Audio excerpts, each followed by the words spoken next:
Hello, ladies and gentlemen, and welcome to North Sports Dynasty. Yes, it is time once again to get yourselves prepared for fantasy football season. Yes, whether it is Dynasty, Redraft, Keeper League, it doesn't matter. Here at North Sports Dynasty, we're going to have all the content to make sure you are ready to win every single league that you hop into. So make sure you tune into us every Saturday, and Tuesdays coming up for the new football season to give you all the updated injury reports and sleepers and keepers you're going to need. So stay tuned to us, and only us, at North Sports Dynasty.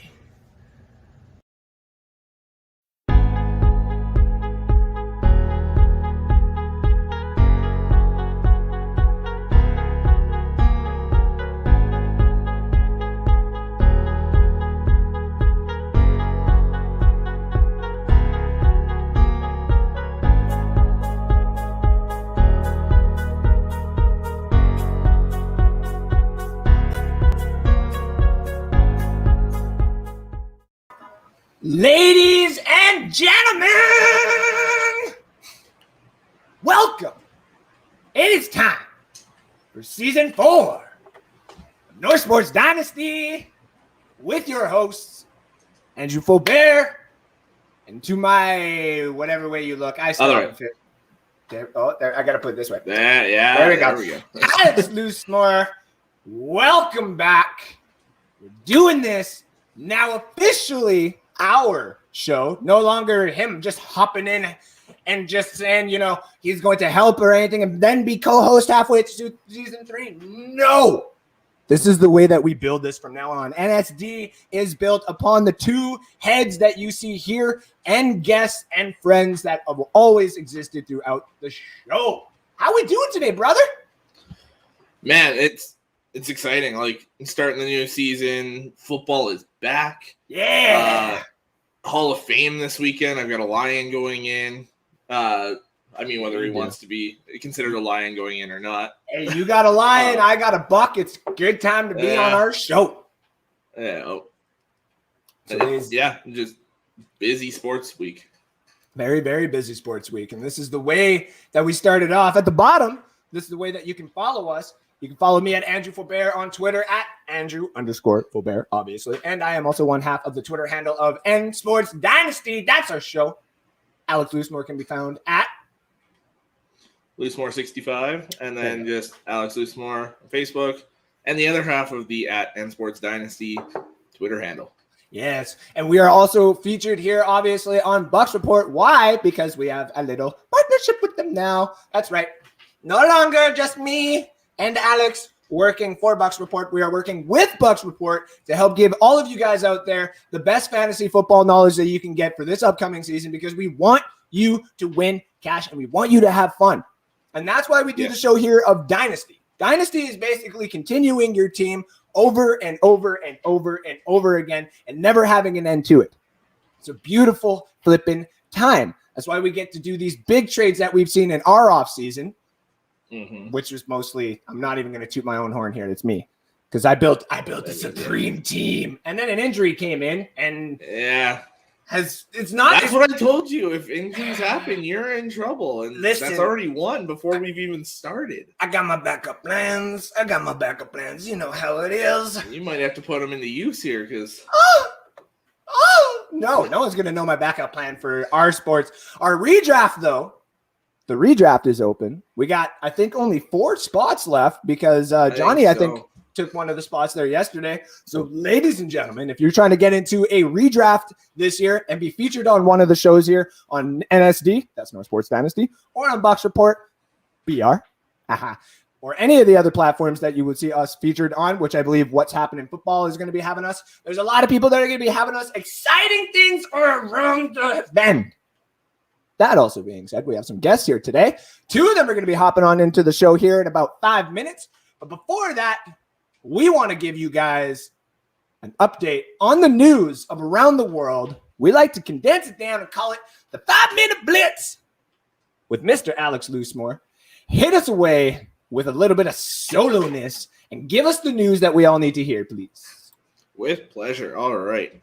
So starting in the NFL, Josh Allen signed a massive extension, 6 years, $258 million, $150 million guaranteed, most guaranteed money in a contract. Just passing Mahomes. I think he was 141. It'll be interesting to see how much of the roster they can keep around him now with that contract. Vikings wide receiver Justin Jefferson sprains his AC joint. No timetable on the return yet. As I said in the beginning, football is back. We had the Hall of Fame game on Thursday between the Steelers and Cowboys. A little bit of a boring game, but man, Najee Harris and Micah Parsons looked really good. Parsons was all over the field when he was on. Harris, just that nasty running style. It should be exciting to see those two. RG3 joins ESPN as an analyst. Dan Campbell, Detroit Lions head coach, just gave some updates on Lions camp. Says Okuda's becoming that bad dude that we all expected him to be in that secondary, looking really, really good. Third round pick, rookie nose tackle Aleem McNeil is looking like one of the best overall players in camp, even with the pads on. Massive body, but looks extremely athletic. Could be more than just your typical nose tackle. And the main battle that's been so fun to watch in camp has been Jeffrey Okudah and rookie receiver Amon-Ra St. Brown. Or no, sorry. Well, yeah, those two. And then there was also St. Brown versus other third-round pick, Ife Melifonwu. They scrapped after a 1v1, just the two of them, and then they went right back and competed again. I personally love to see that. Some Buccaneers news. Bit older news now. Bucs defensive coordinator Todd Bowles signed a 3-year extension, upwards of $3 million a year. Well worth it. One of the better defensive coordinators in football. Helped make that defense what it is. Carson Wentz and Quentin Nelson both essentially have the same injury. They hurt a bone in their foot and ankle area. Both expected to be out around 5 weeks. They'll reassess at week 1. Quentin Nelson expects to be back week 1. And some news that happened just before the show. Thank you to one of our guests. He actually gave me the news. Patriots linebacker Raekwon McMillan tore his ACL. I'll leave the NHL news to the end because it rolls right into Red's Rant. So we'll go to NBA news. Free agency started up this week. You've got Kawhi Leonard, Chris Paul, Mike Conley, John Collins, all staying home. All really good deals. Chicago made some huge moves. DeMar DeRozan and Lonzo Ball are teaming up in Chicago. Lauri Markkanen wants out. Doesn't like his fit there anymore. So look for a trade to happen there. Nikola Vucevic obviously is still there. That's a really good starting five that's being built there. Hell yeah. Andre Iguodala is now back in the Bay. He's playing with the Golden State Warriors again. And then some big extensions happened. Julius Randle signed a 4-year extension, I believe right around the max that he could get. And fresh off a gold medal in the Olympics, Kevin Durant is signing a 4-year, I believe it's like $198 million extension. Both well-deserved. And then going into the NHL news, just a couple of things quick. The Bruins and star player Patrice Bergeron are working on a contract extension. He's going into the last year of his deal. Look for that to be done pretty soon. He should be paid pretty handsomely. And to roll right into Red's Rant, I'm going to start this off by saying with this extension, I will explain. There's 7 players on the Edmonton Oilers. So your overall salary cap is $81 million. 7 players, McDavid, Draisaitl, Nugent-Hopkins, Zach Hyman, now Darnell Nurse, Duncan Keith, and Tyson Barrie, own $50 million of that $81 million cap. Absolutely ridiculous. That's why I've hated the Duncan Keith move. The Hyman signing, all that is you've got so much money locked up in so few players. But that extension that Darnell Nurse signed, 8 years with an average annual value of $9.25 million. And to put this into perspective, I would say both Seth Jones and Cale McCarr are better defenders than Darnell Nurse. I don't think it's overly close. Cale McCarr is making the fewest out of all of them at like $9 million, which is an absolute steal. But yeah, $9.25 million for Darnell Nurse is way too much. They should have just traded him. Listen, and yeah, it's transitioning, I guess, right into the Reds rant. So I'll throw it on me here quick. There's a reason why in the description here, ladies and gentlemen, if you go and it says Red Rant, Ken Holland, my oh my. Okay. I'm not. And you guys know I'm not a person that likes to just go after any of the people out there or any of the teams just to be a homer or to go at some of these teams to try and get viewership. I don't try to do that to anger anybody. I don't do that to try and piss off anybody. But when this used to be our GM, and I say our GM because me and Alex are diehard Red Wing fans, you know how the show goes. We have dealt with a lot of shit that this GM here in the Edmonton Oilers has put us through. We're still playing Justin Abdelkader. For some reason, Yzerman got a lot of these contracts off of the books. Fucking great job. I am so proud of you. Thank you. We needed it. But we still got Franz Nielsen. We still got, there's Helm just signed somewhere for $1 million. Guy was making like $5.5 million almost every year.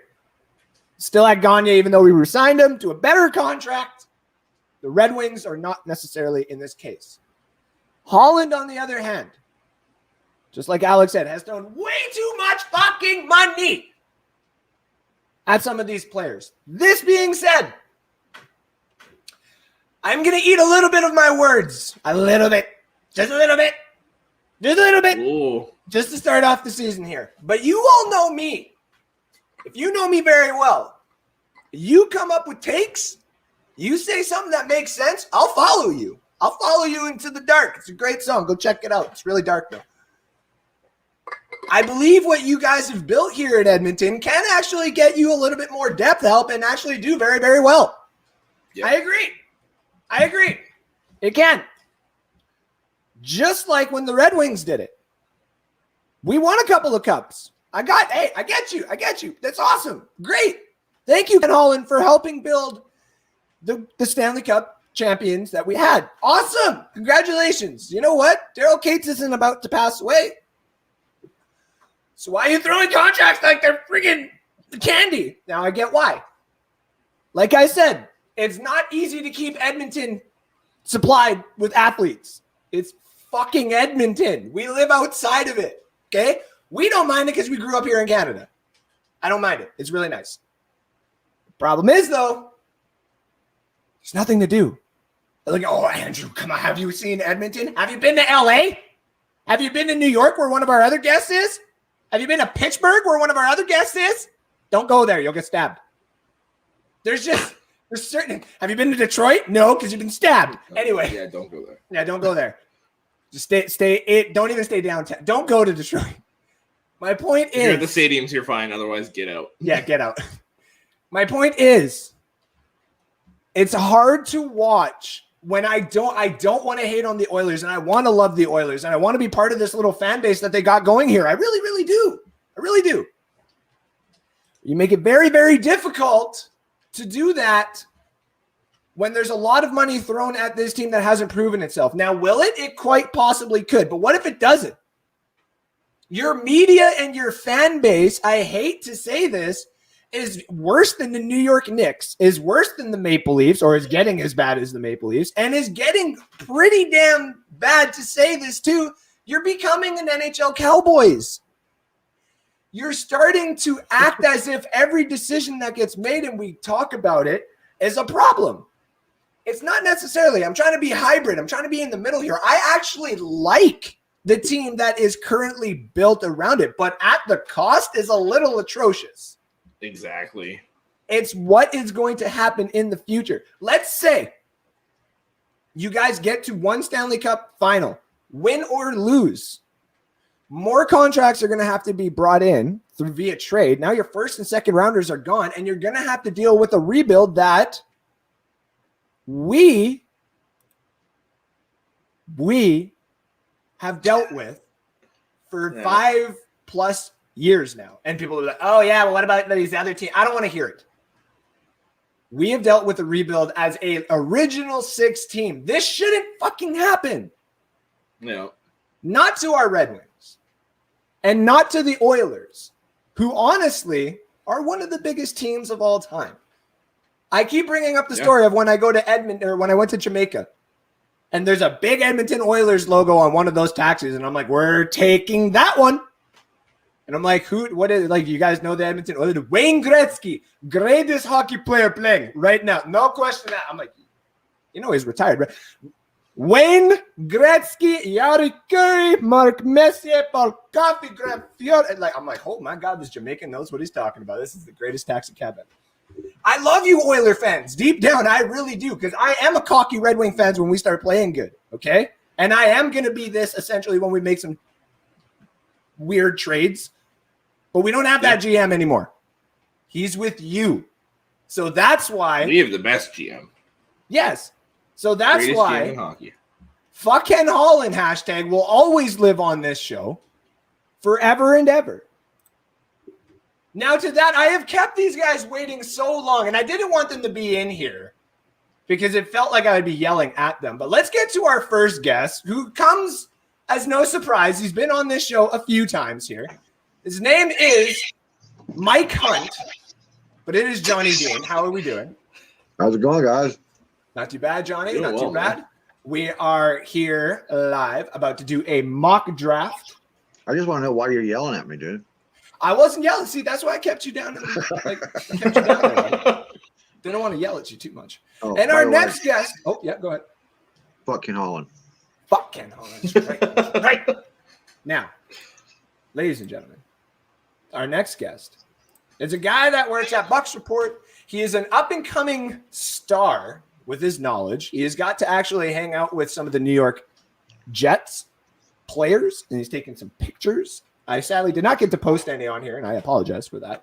But he is our favorite New York Jet player or fan, and that's why I got the green screen up for him, a nice green for our Jet fan.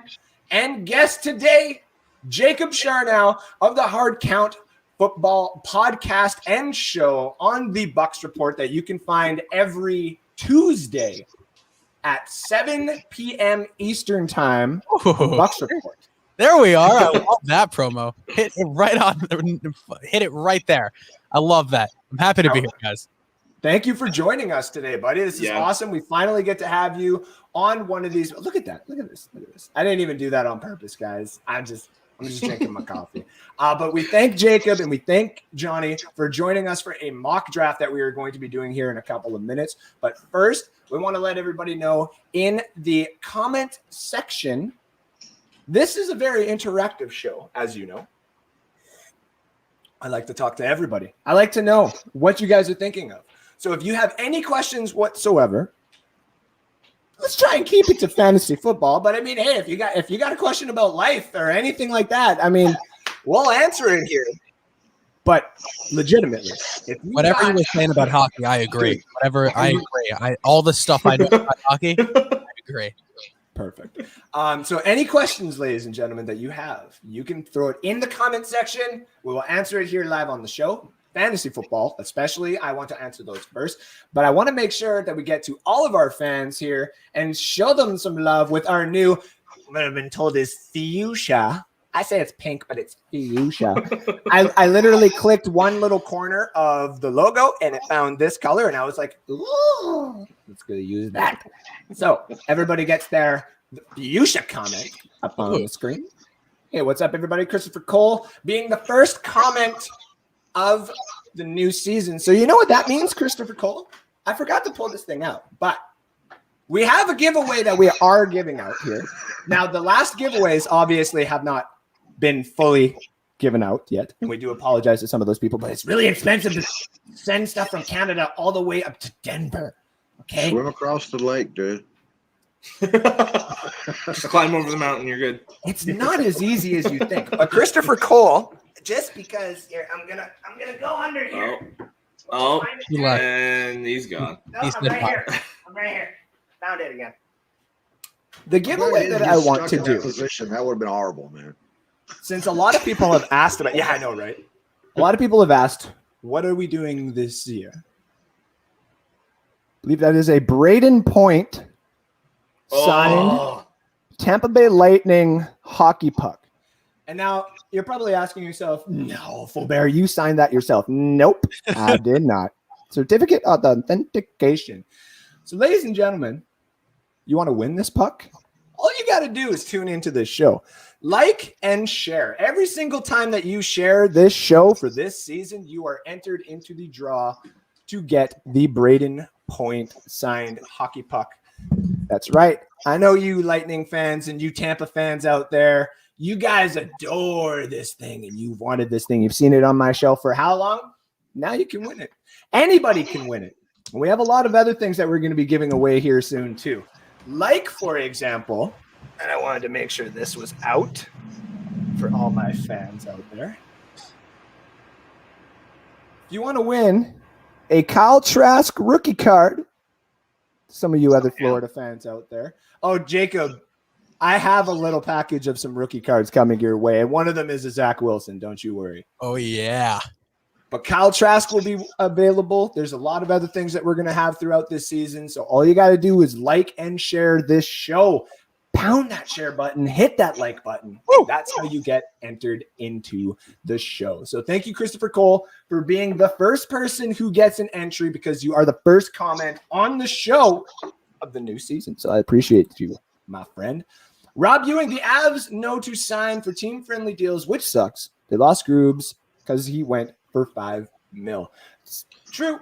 Darcy Kemper is not a bad replacement, though. I really like Darcy Kemper in Colorado. I agree. He's good. He's going to be there for 2 years, at least under contract. So, yeah. Is this what it sounds like when I talk football with other people who don't watch football? Because oh my god, I'm like, just understand it. It's not that difficult, and it's and it's funny, Jacob, because when we say $5 million contracts in hockey, you're like, oh, okay, so that guy sucks, right? And you're like, no, that's a top tier player in the league, and you're like, oh my god. Well, I think that says a lot about hockey's branding and what they've done to to build the NHL as a brand and how kind of shitty they've done as a job compared to the NFL and the NBA and all these other leagues, right? Yeah. Thanks, guys. That would probably be like the greatest player ever in CFL, right? That kind of money. Mm-hmm. Yep. Anthony Calvillo, I do believe, is the only player to ever sign $1 million contract. Jacob, to put it into perspective, for the hockey contracts, the highest paid NHL player is making, I believe, around 12 and a half. 13? Isn't it McDavid at 13? Or no, 13, it's Tyler Seguin from the Stars. I think I saw that somewhere. Dallas. Yeah, but it's just above $10 million, to put that into perspective. Love to see that. Our depth could be depleted in just one game, knock on wood. No, hey, it's just like I'm doing on my depth, with my depth on the fantasy football side on North Sports. Listen, I hear you, man. I hear you. It's not easy. Oh, God, no more Cowboys, please. Fucking Holland. Wowie, wowie, wow. I came in here bad as the Leafs. Came in. And he heard the first thing he heard was as bad as the Leafs. As bad as the Leafs. Watch your tone, Fulbert.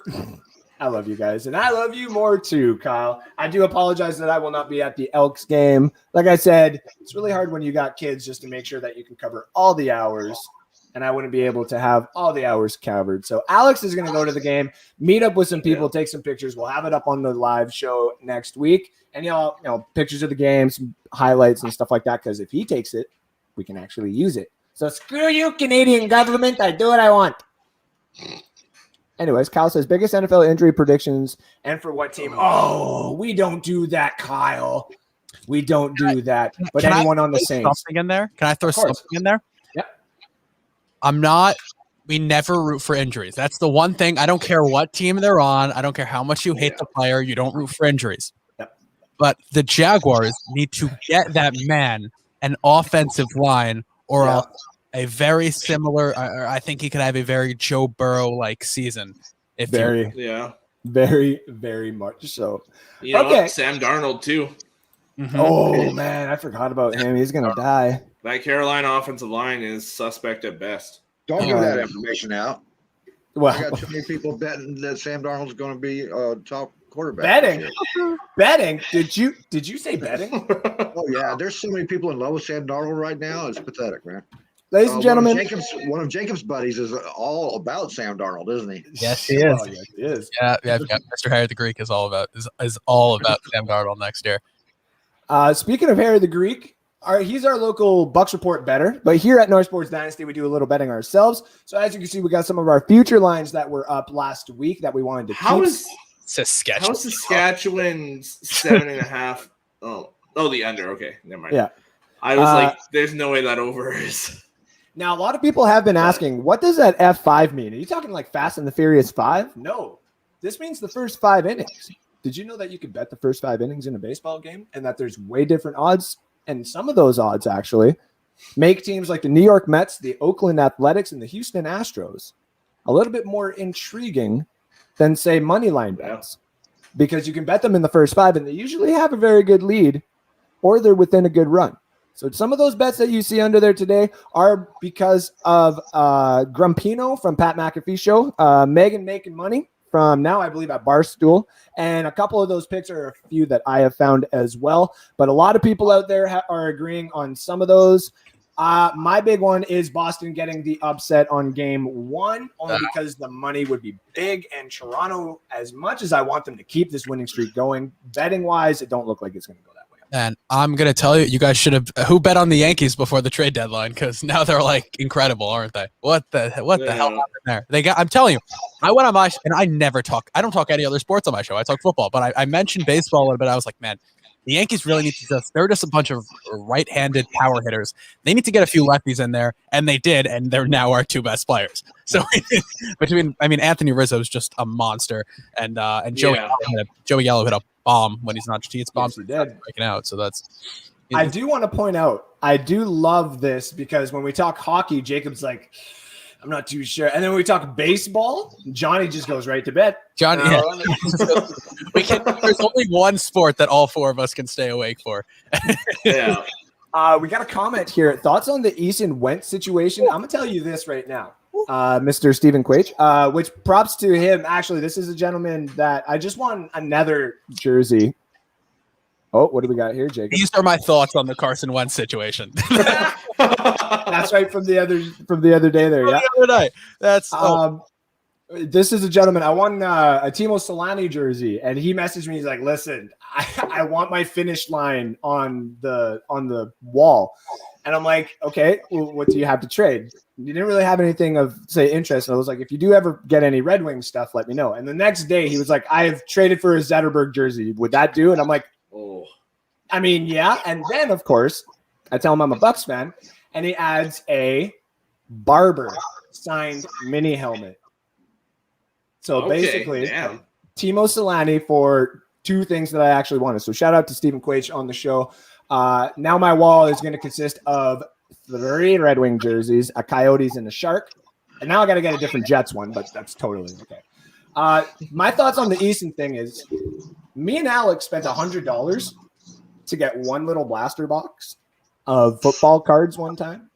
And in there, we got, I think, one Jalen Hurts was really nice. There's a couple other, decent. I think we got one numbered card, but there was a pretty good Jacob Eason card that was in there that we've put in the safe right here, just in case any day that something happens. And the second I heard that news, I went on all the things and locked the safe a little bit more.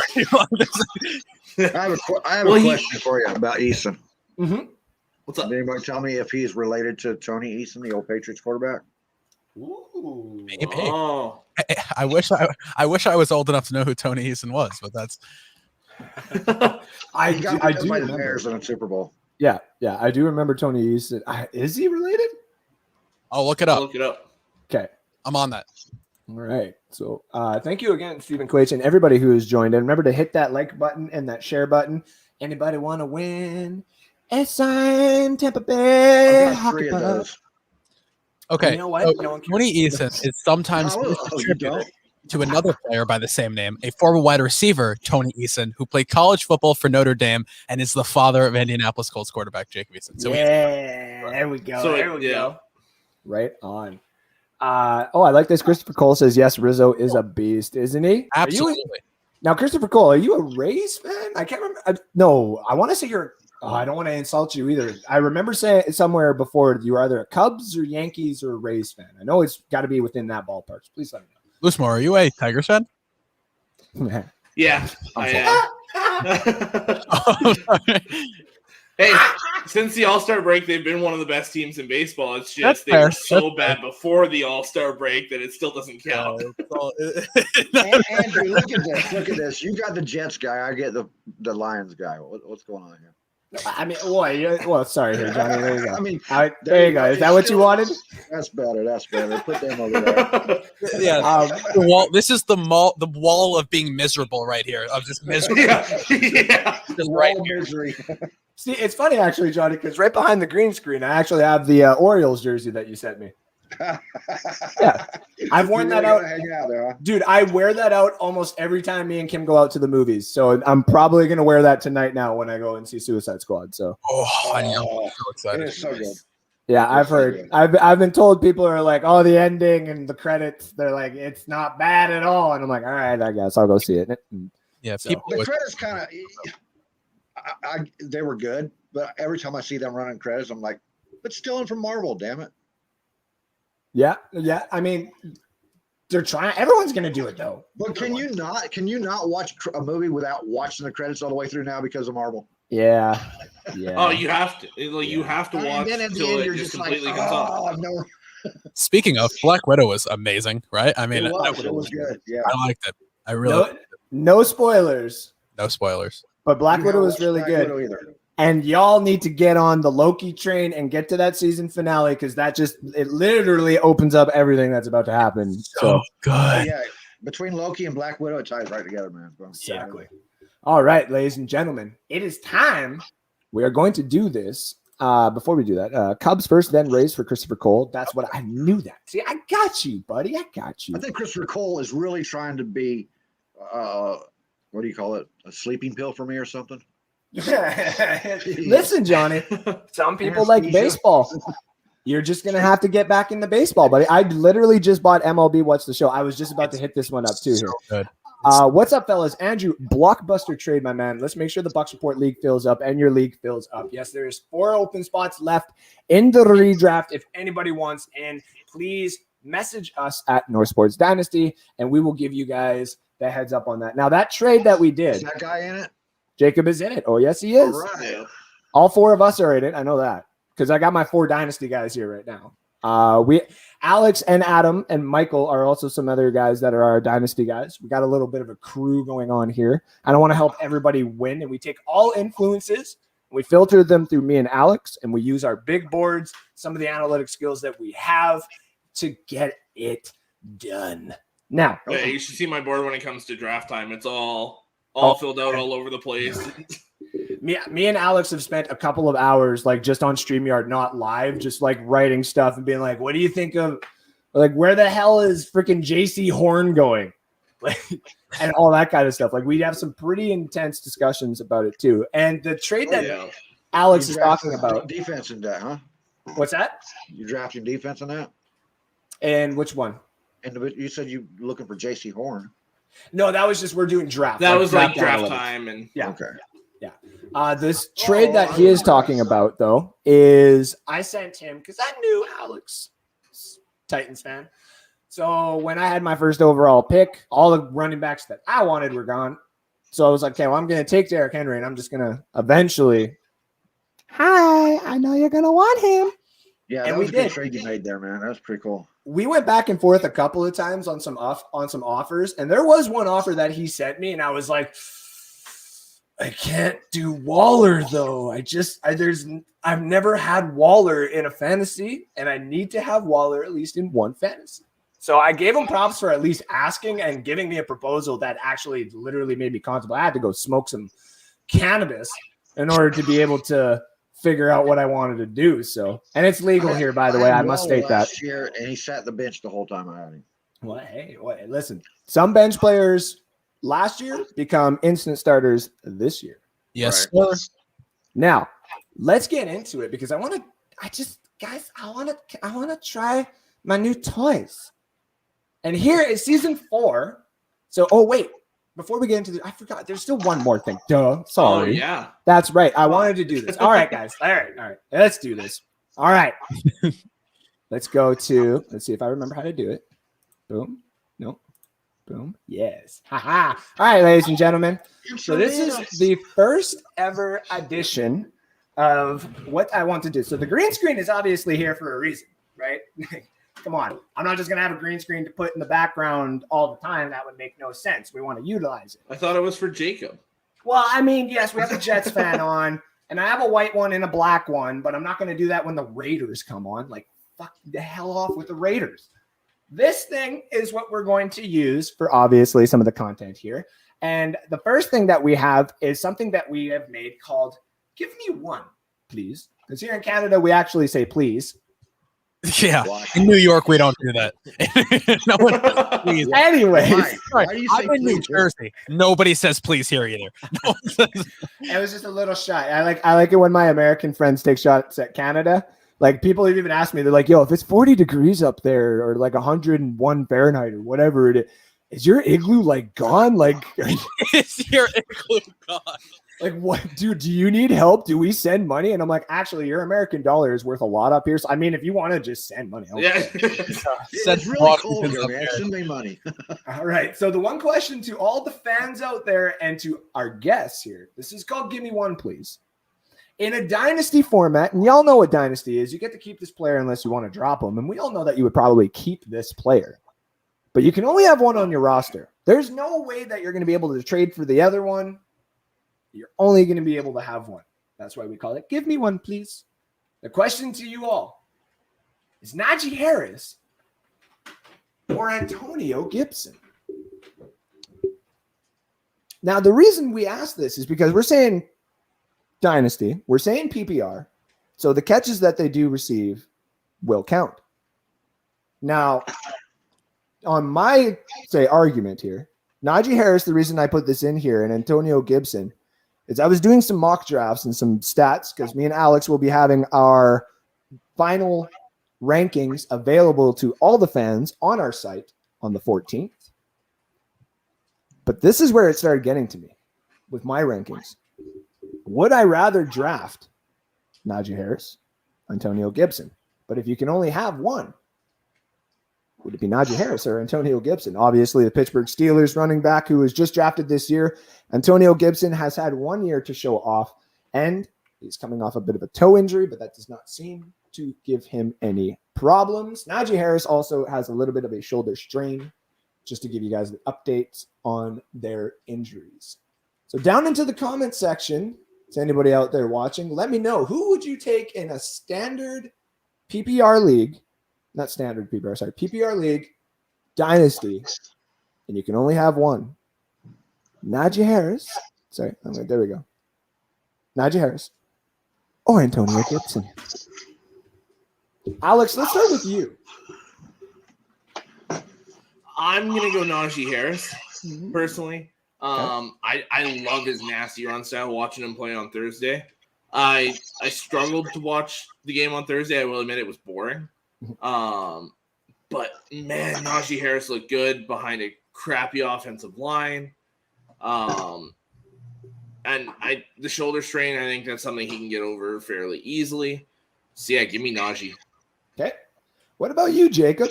What would you rather have, Najee or Antonio? So this is a hard question. I mean, I won't lie to you. This is a hard decision. So here's my thing, and it's a lot of it's a lot of speculation. But Najee Harris, obviously, we watched the game whenever on Thursday. He was good. Antonio Gibson had one good year so far, and I understand he's young, but how many running backs have we seen come in and have one good year and then fall off the map, right? We've seen a lot. Antonio Gibson was dealing with turf toe last year. which if you know anything about turf toe, that lingers. And it comes back super easily. Najee Harris, that Steelers offensive line, I think will get better with time. They have a more established passing game, which means I think the run will complement it very nicely next year. So I have to go with Najee Harris because I think he's working on his receiving ability. And I think even though it is full PPR, the rushing yards that Najee Harris will get will outweigh Antonio Gibson's by a nice majority, I think. Okay. I like that answer a lot, actually, too. Johhny, you're up. What are you going to do? Najee Harris or Antonio Gibson? Okay, I'm on record, and I was on record on your draft show, actually, for this. I have never been a fan of Alabama running backs. Not Fair. one. Fair. Trent Richardson really kind of just cemented that for me. But after Thursday night, watching that mess of a football game, I have changed my mind on Najee. I believe I watched him hit those holes. He hit those gaps perfectly. It was against pro Yeah. defensive line. Bro, I like how you did that. Line. Cowboys. So, Yeah. he's just going to get better. So I was contemplating taking Antonio Gibson in this, but those flashes of Najee just keep popping in my head. I think he's just going to get better and better as it goes on. I got to take Najee. It's a running division also. So, yeah. No, it's good. I actually like that. Like a lot of people have said too, like what this Najee thing. Like I want Najee. Like I need Najee. Najee. I've actually drafted him in a different dynasty league, and I've used him to actually go and get other pieces that I needed. Because that other one, I want to be able to play from behind and be able to come back. Now, I'm actually, again, to all the fans out there, drop it into the comment section. Are you taking Najee? You taking Antonio Gibson? You got to let me know. Got to let me and Alex know here. The other thing is, I'm going to take actually Antonio Gibson. I'm going to take this guy right here. My only reasoning is this. And a lot of people use the same counter argument against me, and I would say that it's definitely not the case, but prospectively it could. Ryan Fitzpatrick is not going to be the quarterback forever there. I do think that this year they probably will eventually draft their replacement. And usually rookie quarterbacks like to have their safety blanket. Just throw it to the safety blanket. And Antonio Gibson has proven to be one hell of a pass-catching running back. We all know that. That's why this question is very, very hard. The question mark only on Najee Harris is we haven't seen him play yet. That's totally okay. We can get over that. Now, everyone's going to say this. Pittsburgh is going to have a new quarterback probably next year anyway. More than likely, Ben Roethlisberger retires. But in Dynasty, I'm not going to lie. I love the question marks when a running back is always going to stay in that top 5 level, top 10 level. And they still got question marks that people are like, I don't know. I kind of like that because in Dynasty, that adds some trade value out there. Because then if someone's like, no, I really, really do like him. When you start throwing those trade offers out there, it actually works pretty well. I've seen it work in our league a few times, like say one of our good friends, Kyle, who's been watching this show here. I'm in. That's right. He's in our fantasy league for the redraft this year. He likes his Falcon players. Same with Hot Dog and Pop. He really, really, really does love his Raven players. So when you have those players, it does become a lot easier to trade them off. I mean, for example, say we had Jacob in one of our dynasty leagues. And I'm very happy that I'm a Jets fan when it comes to fantasy because I know better than to have those players dangled above my head. Yeah, exactly. So, because for example, if I knew that he was in there when we were doing our rookie draft, I would have taken Zach Wilson in that early second round pick that I had because I would have been like all season been like, "Hi, Jacob, I want your running back or whatever. Here's Zach Wilson." So, because it's Dynasty, I did that to him with Trask. Exactly, and I'm like, sit and wait. Yeah, I hate you. So yes, that is the question today: is Najee or Antonio? And 3 people. Oh, wrong hand. 3 people have taken Najee, and I'm the only one taking Antonio. So you tell us in the comment section. It is very close. I will say that. You know what? I agree. I definitely agree. Yeah, and I think Johhny does agree there too. Just in retrospect of it's pretty damn close. This is a hard one. Yeah, 2 very good running backs. If you can get either of them, you should be happy. Yeah. Yep. So that was today's version of Give Me One, please. And thank you. And appreciations to everyone. Now it is time to get into something that this may actually happen to some of our guys here. It's the mock draft. Man, I can't wait for people to get angry about this at me. Because I have this thing where I tweeted it out the other day. I don't know who saw it. I said I basically what I said was I don't give a shit about ADP in the slightest. I don't care where you think I should draft a guy.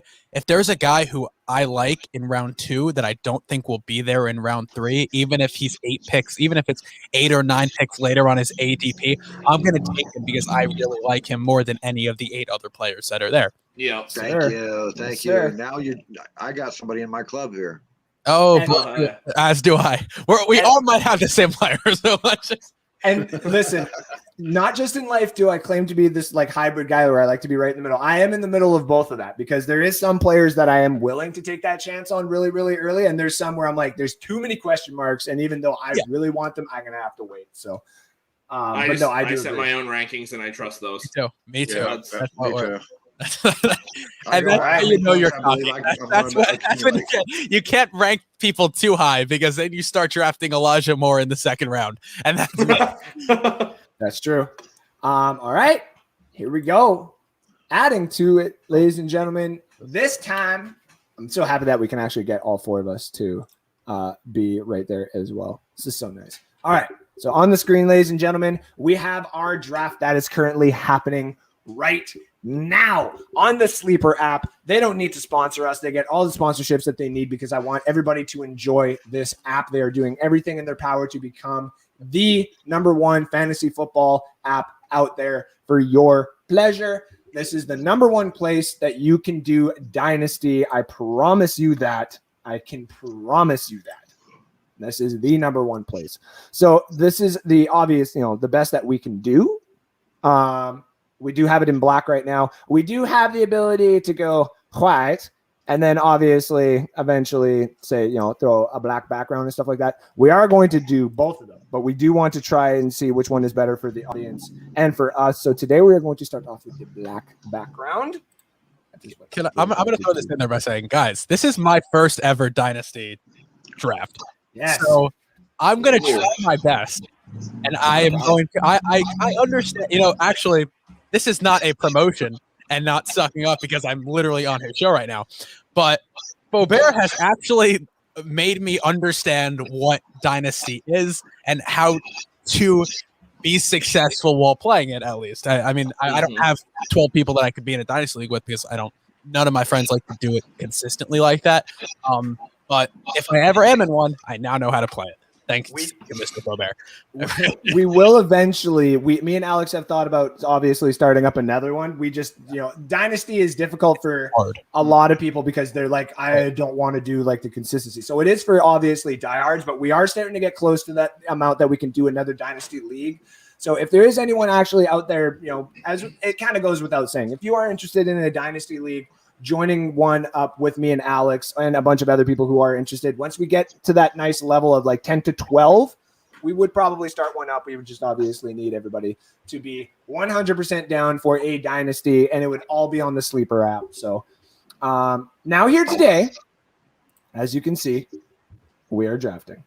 I will put this right back up here. Some of the ADPs that you see are right down here. Me and Alex will have some articles coming out because there is something that does get brought up right now. We do have a 10-minute thing, so we can talk a little bit, obviously, without having it, drop for us. But the ADP is obviously there. The bye weeks are there. One thing that I was going to bring up in a article here pretty soon is when it's just a redraft, you don't grab any injured players because, you can grab them in the later rounds. Dynasty is obviously a little different because now I'm sitting here at number 3. Christian McCaffrey and Dalvin Cook have gone off the board, and I am starting this Dynasty League. We're pretending like we have started a Dynasty. Jacob, Johhny, and Alex, myself. And I'm sitting here, and I would really consider Saquon Barkley about a week ago. But now he's got that injury. But Andrew, it's only supposed to last until week 3. Still the fact. I got to play 2 weeks of the season. Like that's yeah. If we're starting this up, I want to be able to have my starting running back available right off the bat. You want your first 2 picks to be there week 1. Mm-hmm. That's exactly it. And I don't get to pick anymore for a while.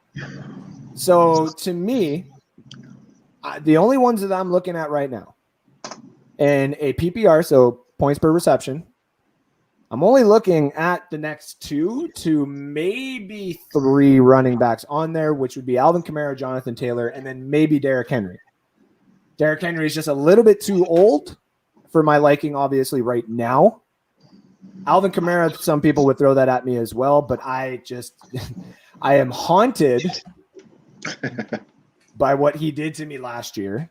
You really want somebody else to be able to do that to you this year? And that's the thing, is it makes me really hate, and for future years, do I want to just eliminate that?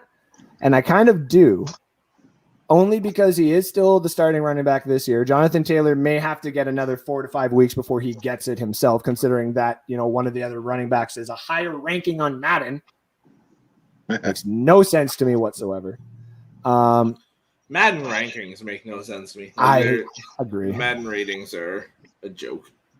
Now they do have, just for argument's sake here, they do have Antonio Gibson ranked at number 23 overall and Najee at 16. So I am really on the only one there. I am taking Alvin Kamara. Well, you do have a taker here. Yeah. No, this is true. I'm up. Hello. Yep. I have taken Alvin Kamara. I'm just getting it over and done with. I'm not dealing with that nightmare on any platform whatsoever. Thank you very much. He's still young, and without knowing exactly who the quarterback is and also knowing who the quarterbacks are, they do love one thing, and that's passing it to their running backs. So team 4 goes with Jonathan Taylor. Team 5 goes with Nick Chubb, leaving Jacob Charnow. Chubb was so now this goes to an argument that I was obviously saying, like I did love Saquon Barkley, probably at 3 or 4 if he wasn't injured.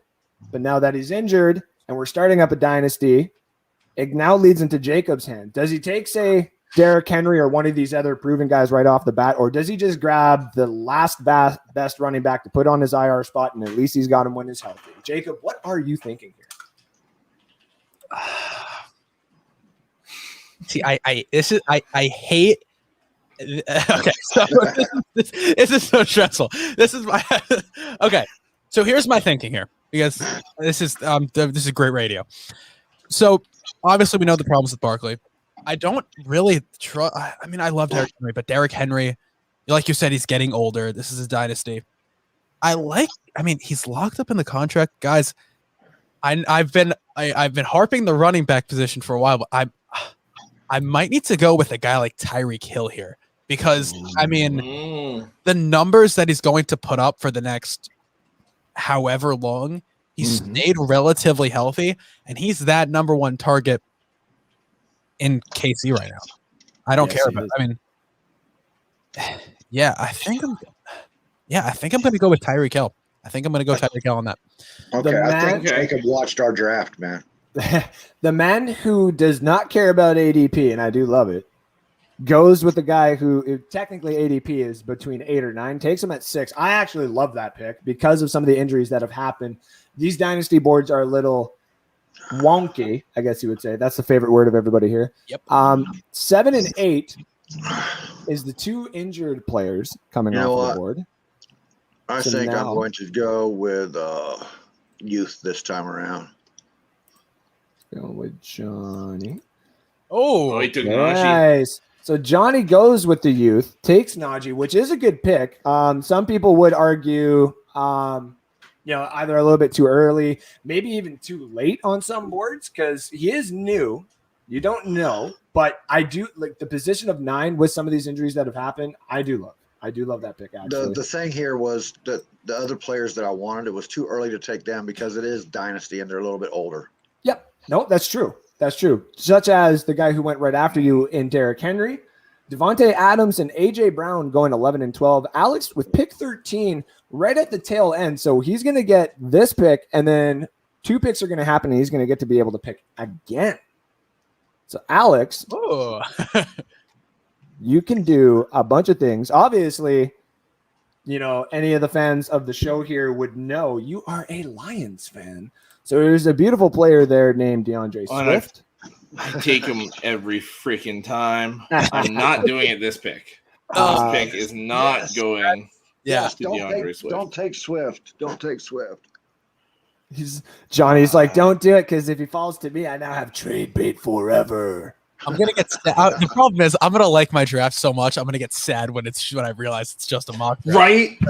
Exactly. I did the first time we did this. I was like, oh, I love my draft. Yeah. See, and the reason why I'm not saying I don't want to. If we actually do like a real dynasty, like building a dynasty, if we do get that prepared, say before the start of the NFL season or something like that, we will do it live.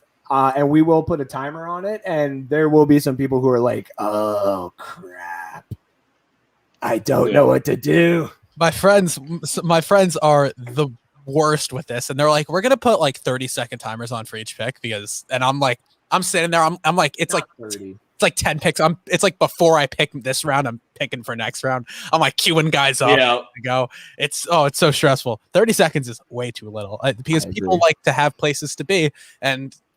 Like, don't schedule the draft on that day. Like, get out of here. I agree. Alex, you've been sitting there, and like it should. Dude, just take Swift. I got a couple players in mind. Take Swift. No, Swift's not one of the ones I have in mind here. To be honest with you, I'm not doing it. Can I guess who you like here? I feel like you're looking at Stephon Diggs. You're looking at a approach. He's one of them. Oh, man. I'm looking at Diggs, looking at Dobbins, Calvin Ridley, Antonio Gibson, Austin Eckler. I know he's going to take my guy, dude. I just do. After I told him, I was like, I'm not one of those people that I know that's your guy and I'm taking him, and I might this time. We'll see. Jerk. But I am going, I'm not going to take Swift. I'm going to go J.K. Dobbins. Or sorry, not taking Diggs. I'll go J.K. Dobbins. You're up again. Oh, and there goes Diggs. Damn it. I was hoping Diggs would be there. Fucked over. Wow. Okay, so just so everybody knows, he is taking J.K. Dobbins, which was my second guess. Patrick Mahomes, Stephon Diggs right after. Yep. And now you're left with DeAndre Swift, buddy. Is Mahomes like a general knowledge first round pick in Dynasty? Is that a thing? Respectively. So what I've seen right now, because we have 14, like we are doing 14, and we base most of this off of what we have for our Dynasty League, of course. But that being said, Patrick Mahomes is around that cusp area where if it's say in a 10-person league, I've seen people jump up and just grab him at number 10. Yeah. In a 14-person league, say Alex is there, he may value an actual position player more than a quarterback. So he might leave him in the first round thinking he can get him in the second. And that's why that ADP is all weird with Patrick Mahomes. Yeah. But gotcha. Typically I would say 50-50 because I've seen him taken in the first round, but I've also seen him go like late second. So gotcha. Yeah. I'm going to double up on running back here. I'm going to go Antonio Gibson. Oh, you son of a gun. Well done. He does not take the guy that I thought he was going to take, his home guy. And I didn't take Johnny's guy either. Johnny's taking my guy. Johnny's taking my guy. The one name I have written down on my fucking paper. DeAndre Hopkins, DK Metcalf, Aaron Jones, all off the board there at 2.5. It is now up to Johhny. Some of the guys on the board. Johnny's going. Ezekiel Elliott, DeAndre Swift, CeeDee Lamb. He goes Lamar Jackson. Oh, he survives. All right. This is a no doubter for me. Austin Eckler's on my team now. My. There we go. I thought he would slide. I really did. I thought he would slide, man. Wow. Okay, so just so everybody knows, Johhny took Lamar Jackson, which I think that's a good position to take him. Johhny is very high on Lamar Jackson. Some people may think he's very high anyway, but that's neither here nor there. Travis Kelce goes. I have some breaking NBA news. What you got? The NBA is investigating the signing trades with Lonzo Ball and Kyle Lowry for tampering. Ooh. As if we didn't already know. My Clippers weren't tampering. Kawhi's back, boys. He's back. Yeah, that's true. That's true. Okay, so just so everybody knows, again, Travis Kelce went right after. CeeDee Lamb. Austin Eckler was Jacob Charnow's pick. That was a good pick. DeAndre Swift goes all the way at 210. Ezekiel Elliott at 211. It is my pick, and how in the hell did my guy fall to me here? So, no way. I am very high on this guy, and I'm going to be high on this guy for a while because I am an NFC South fan, Tampa Bay Buccaneers. I know almost every single player in that division because I want to know. Doubling up on a bye week here?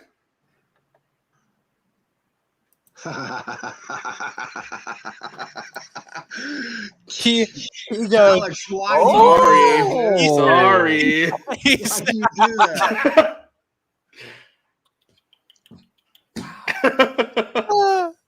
No better. I was sitting and looking at those two specific guys I know you're talking about. Me too. 1, 2, 3. And I was like, no. All right. You know what? Yes, I might actually. Now, here's why. Oh. Because I know the computer is not going to allow him to fall to me, judging by ADP and the way that this goes. This is also Dynasty. This is continuous. This is going to be continuous. This isn't just obviously 1 year.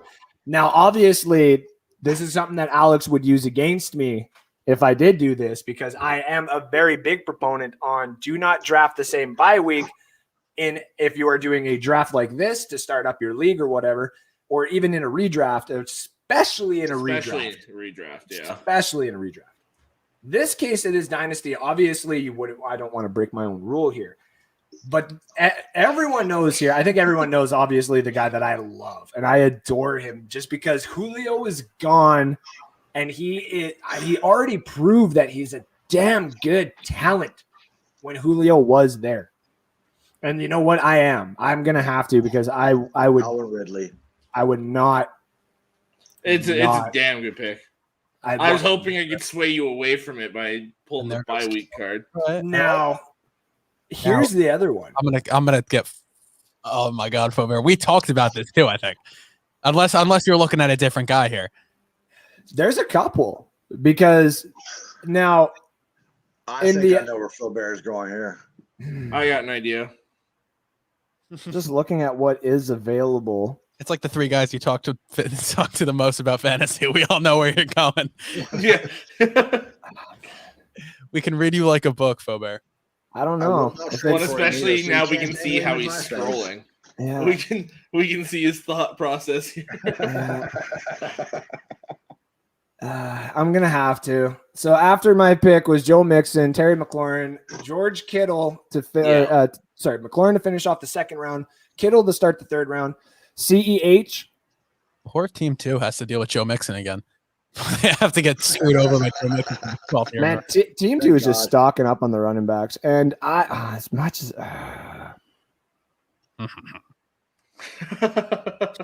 I'm doing it, I'm gonna take. Well, yeah, that is who I'm taking. Yes, I am gonna take Travis Etienne. Oh, yeah. Okay. I didn't think you were going there. No, I know you were probably thinking I'm going Josh Allen or Waller. I know exactly where he was going. We've gone through this 3 times now, Andrew. Leave him alone.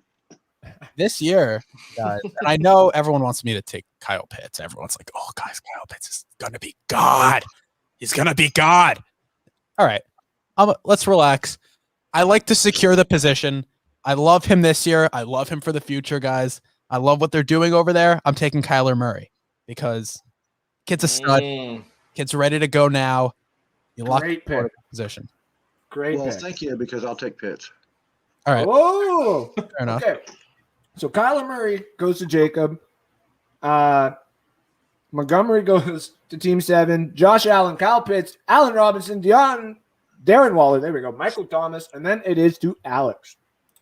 Team 12's So the reason I didn't take Swift is so I didn't double up on my bye week here. I'm getting my one Lions player. With all the tight ends running off the board here, I am taking Kenny Galladay. Is it Kenny Galladay? Oh, sorry. Never mind. He has taken TJ Hawkinson, which I was kind of hoping would follow me, which it would have been a prayer. There was no way. I was either getting him here or my next pick. It wasn't happening. Fair. Miles Sanders, Moore goes in the first pick of the 4th round. It is back to Alex. We are starting to get to the second tier and third tier of elite players. So a lot of these picks that you're going to see are going to come off the board, like, say, way over here as well and way up here. And now people are just going to be picking for positions because, again, this is Dynasty that we're doing, and it is PPR. Everybody who is just tuning in, thank you all again for tuning in. Get some of these comment sects going up while Alex thinks of his next one. Christopher, to give me one, please. Is said, I take Gibson because he's primed for a breakout season. My man. So that's 3 and 2 right now. So we got 3 people for Najee. We got 2 people for Antonio Gibson. Give me please section. To anybody else, if you can only have one and only one, Najee or Antonio Gibson. Harry Berg tuned in and said, what? I'm sure it's something I said. Oh, yeah, probably. Christopher Cole back at it said, I would not take any Bucs running backs because you don't know who's going to get the playing time from week to week. You know what, buddy? Goes for all the Bucs players on offense.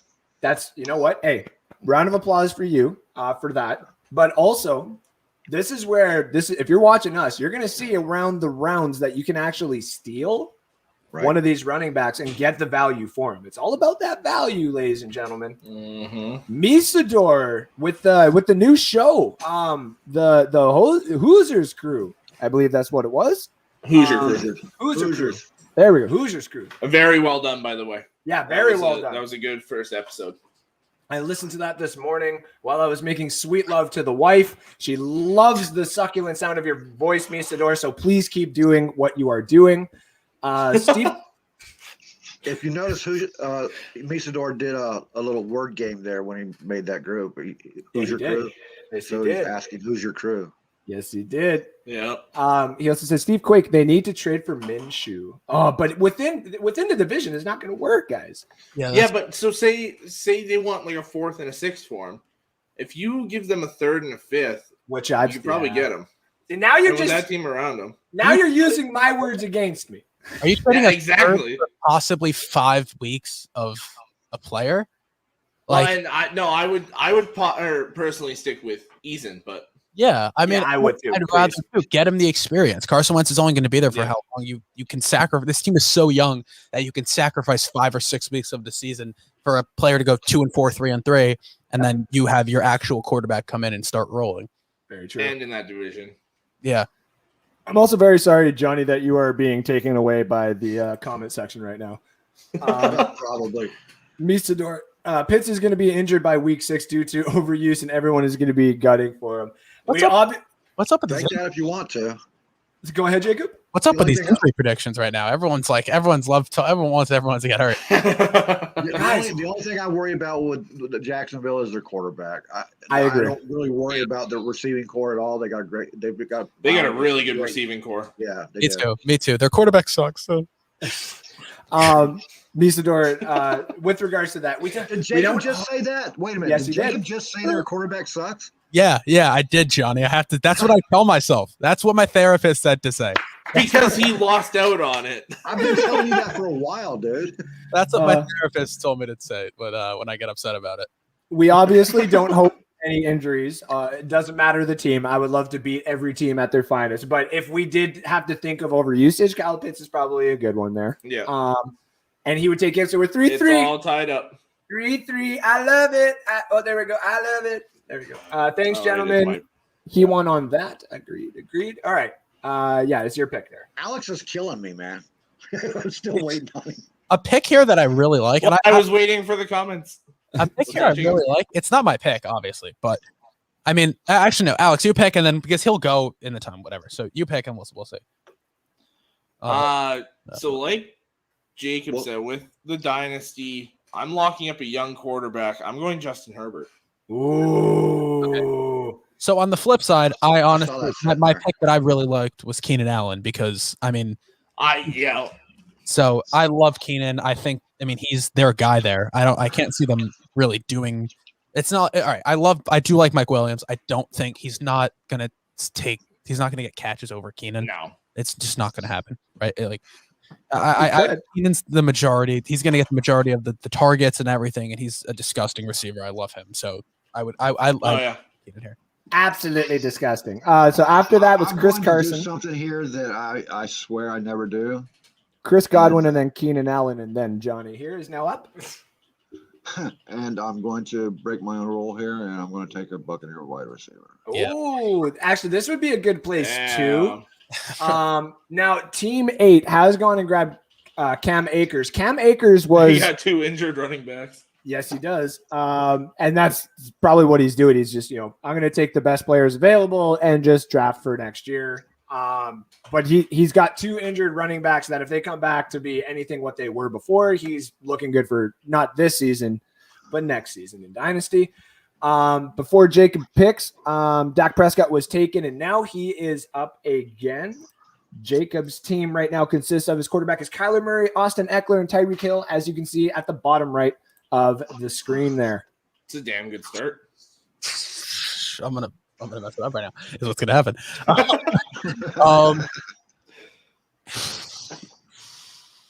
Where are you going? Come on, Jacob. I'm going home. I'll think out loud here. I'll think out loud because I love T. Higgins, but I don't trust the production he's going to get this year. Or I don't know what Tyler Boyd's contract is looking like. If anyone wants to tell me, I think they re-signed him last year, the year before. Okay. To like a four-year contract, I think. Okay. It is pretty hefty. I know that. Yeah. See, I'm gonna go with the guy, and I'm. You know what? I trust this is very, very situational, and I understand, and not just for this year. I'm gonna go Devontae Smith because I really think he's gonna be pretty solid. Okay. I know the quarterback situation is okay. It's not great, but who's gonna take those snaps from him, right? Who's gonna take those targets away? They wanted him, right? I really like that they moved up and got him. I love it. I agree with you. I don't think Jalen Reagor is going to get it. I don't think Ward's going to get it because Carson Wentz and Ward were kind of like a package deal. So, yeah, that's a good pick because he is going to be there next to Deshaun Jackson, but I do think he'll be a lot better. Mark Andrews goes right after that, and then it's Amari Cooper, and now it is up to me. The fact that there's a couple of these guys who are still there that I do want. There is some youth. There's some good quarterbacks still out there, obviously. Man, I already have it. Well, you can never have too much. He is right there, and I do want him because the opportunities for Javonte Williams coming up. I knew you were going there. Yeah, I'm not even going to let the computer try and take that away from me. Javonte Williams is going to get that starting rotation of work. I want a Cooper Cup pretty damn soon. Also, that being said, there is a few other running backs that are, kind of down here lingering that I would be more interested in with this next pick. So I can start looking at the tight end position. But for me, it sucks because most of the ones that I've wanted are now gone. Obviously, the big 6, which I'll be having an article coming out about our tier rankings here at North Sports Dynasty. The 6 tight ends that you were going to want this year that seem to have no issues whatsoever. We're going to be Travis Kelce, George Kittle, Kyle Pitts, Darren Waller, TJ Hawkinson, and the last one who just went before my pick, which was Mark Andrews. Some people think Noah Fant. What about him? Nah, I do like the fact, but he's not intriguing to me. Quarterback, though. I do love the fact that I could have Trevor Lawrence and Travis Etienne growing up together on the same dynasty draft. The question is do I take them at that pick? Looking at all the other players on the board, Jacob has Kyler, so I don't necessarily have to worry there. Mr. Johhny has taken his quarterback with Lamar, and Alex has taken Justin Herbert. If we were doing this not live, they wouldn't know my thought process. But I'd be like, I may be able to get away with not taking a quarterback because most of the guys out there are, not going to be in my way. But looking at some of these players around me, where I'm drafting right in this little range here, it's also going to make me prevent myself from doing that. You'll have 2 bye weeks there and two on the others with your other picks. And that's the last thing I was going to go with too. Is I got Kamara and Ridley on the same bye week, which I knew, taking the risk on that. And then with taking Trevor Lawrence here, if I did, it'd be taking Trevor. And then you'd have matching bye weeks every year. Yep. That also being said, then they don't split the bye weeks, obviously, but yes, this is true. I wasn't actually thinking that. Javonte Williams. Tebow. Yeah, get the fuck out of here. Javonte's going to take a bit to get his starting rotation. Kamara and Ridley are obviously gone at the same time, so I'm just kind of going for the best overall for a starter. And there's not too much. So I am actually going to take another rookie here. And I believe, his bye week. I'm going to take Jalen Waddle from Miami. Good pick. And just go for some youth here. Lockett goes right after Deontay Johnson, and then Jacob is up. His team again. Okay, so there's a guy that I want. I'm going to be honest. The guy I want is Michael Carter. Ooh. Okay. Where is he on the rankings list right now? He is still at 80. He's right under Trey Sermon, who I also really like. I think a few of us here are in that. Sermon, I think, is very underrated, man. He is going to, once Trey Lance hits the field, they're both going to get on there. And that might be a lot sooner than people think, too. I have a problem with most of the guys up to 80, right? I mean, Kenny Galladay, obviously, not a fan of him. Gaskin, I don't think Gaskin is going to last past this year. I already have my quarterback. Judy can't catch the ball. I missed the name. Yeah. Oh my God, he's going. Yeah, I'm going to take Chase Claypool. I like Chase Claypool. You jerk! That's why I was like, yeah, you did. You know what? I'll tell him. Just for this job, Michael Carter can go fuck himself and all that. Take Chase Claypool. I've been sitting here with my button on that for the last 5 minutes while I was listening to Foogs. So Chase Claypool is his pick, and then Kareem Hunt. Miles Gaskin is gone. And we're starting to look at. Actually, got a look here. Now we're starting to look at most of the running backs that are available are not starting necessarily. They have other people in the wheelhouse ready to take their starting positions, or are the backups anyway. Just so everybody knows. What have I got? What's my last pick? So to all the fans out there, so Johhny, before you make that pick, to all the fans out there, know this: in a dynasty league of 14 players, we are currently halfway through the 5th round, and most of, if not all, of the starting running backs are gone.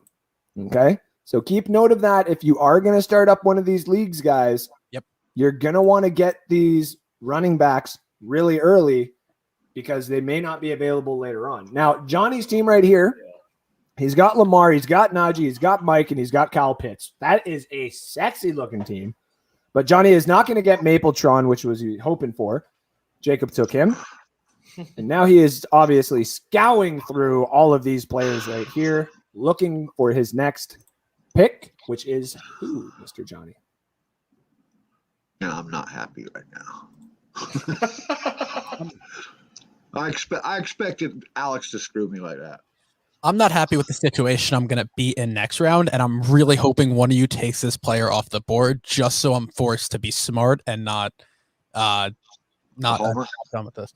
Not even a homer, because he's not a Jet. But it's just a guy that I really, really like. That I was but oh man, look at this crap.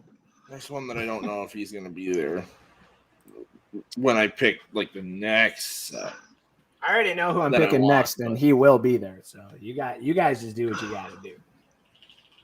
Yeah. Well, I eat my breakfast of last night. Oh, no way am I taking him. No way. Should I? No. Do it, Johhny. No. Do it. I'm the guy that's never serious about this. Come on. Why am I stuck in this position now? Now imagine what you would Because do. You're trying now that Jacob took your boy. Yeah, He's got two of the guys that you wanted. Screwed me all up because he was sitting there so quiet and nobody was even mentioning him. And I'm like, I'm going to sneak this one in. And it was right up to Jacob when it was like, oh. See, and As soon as Johhny, he was like, I forgot. and The guy was Johhny, like, yep. Johhny has been one of the guests that we've had on here doing this a couple of times with us. And every time he's done one where he's like, I'm just going to screw the board. And then every single time now he does this, he gets more and more intense into it. And he's like, I hate you guys. We're turning him. We're turning him. Well, because the day that Johhny actually does one of these in real life, like an actual Dynasty draft, he's going to be like, damn it. So what do you got, Johhny? Oh, Jesus. I don't like any of these running backs. Yeah, screw it. I'm going to take a wide receiver. Tebow. Okay. All right, so Johhny has taken Tebow. No, I'm just kidding. Oh, man, I should have looked for him. Johhny has taken Debo Samuel. DJ Chark goes right after that. James Robinson, back-to-back Jacksonville players. And Adam Thielen, there we go. And then Alex is up. You know what? I am going to do this. I'm going to load up on my rookies here. Oh, no. Is he coming back on Trey me? Sermon. Oh, thank God. I started And to Michael take Carter. Oh, no. Screw you. I started to take Trey Sermon just because Jacob was talking about him so much. But I couldn't even make myself do that. Okay, let's hold up here. We got Alex. That's the most dynasty team of all time. This is just like Sermon, Carter, J.K. Dobbins. Alex's dynasty team right now is consistent of the youngest, I would say, by far. Yeah. And he has screwed a lot of people's draft boards up, but he has got high potential. Got Justin Herbert, J.K. Dobbins, Antonio Gibson, T.J. Hawkinson, and he's got Trey Sermon and Michael Carter, who's going to throw on that bench. I mean, nobody else going to get him. And if we were doing this in real life, he would be dangling Michael Carter in front of Jacob for quite a while. And then Johhny went, and give me 1 second. I'm trying to do this there we go. Johnny's team, he went and took Chase Edmonds right after Michael Carter was taken, though. After Trey Sermon was taken, it was Golladay and Woods, then Michael Carter, Trevor Lawrence, Russell Wilson, Jerry Jeudy. The Professor Johnny Dean took Chase Edmonds. That's actually a pretty good pick. I like that. Mm-hmm. Run on Denver players here. Cortland Sutton, Noah Fant. Jacob is now up. Okay, so if I'm going to be smart, I'm going to take another running back because the only one that's still a starter as my RB2 would be Mike Davis, who I actually do like. I do like Mike Davis. Yes. But there's another on this board that I love so much. And I'm hearing I swear, Jacob, if you do it again. I'm hearing so many good things about this kid. Do it. Man, I got to take Mike Davis just because I'm being smart. But oh, thank God. God, I hope he does. Barry, you'll probably take him because, I mean. Well, now what do I do? No, I'm just kidding. So I'm obviously going to pop this up. So we're getting to the point where the board, I'll pop it up and down here while we're going. I'm only going to pop this up now because after Mike Davis went Odell Beckham and Juju Smith-Schuster. Some of the quarterbacks that I can take Joe Burrow here if I wanted, which, I don't have a quarterback.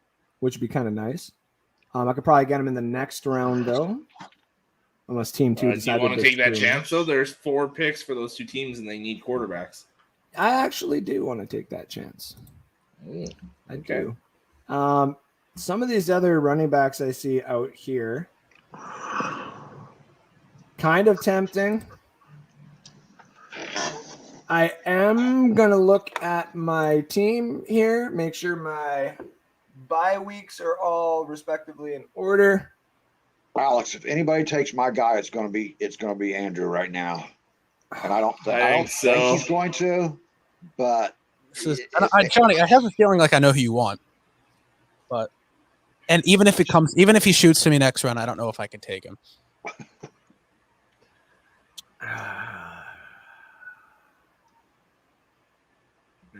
This is one of the harder ones. I haven't been actually in this background with like AJ Dillon is really, really tempting here just because this is Dynasty. Yeah.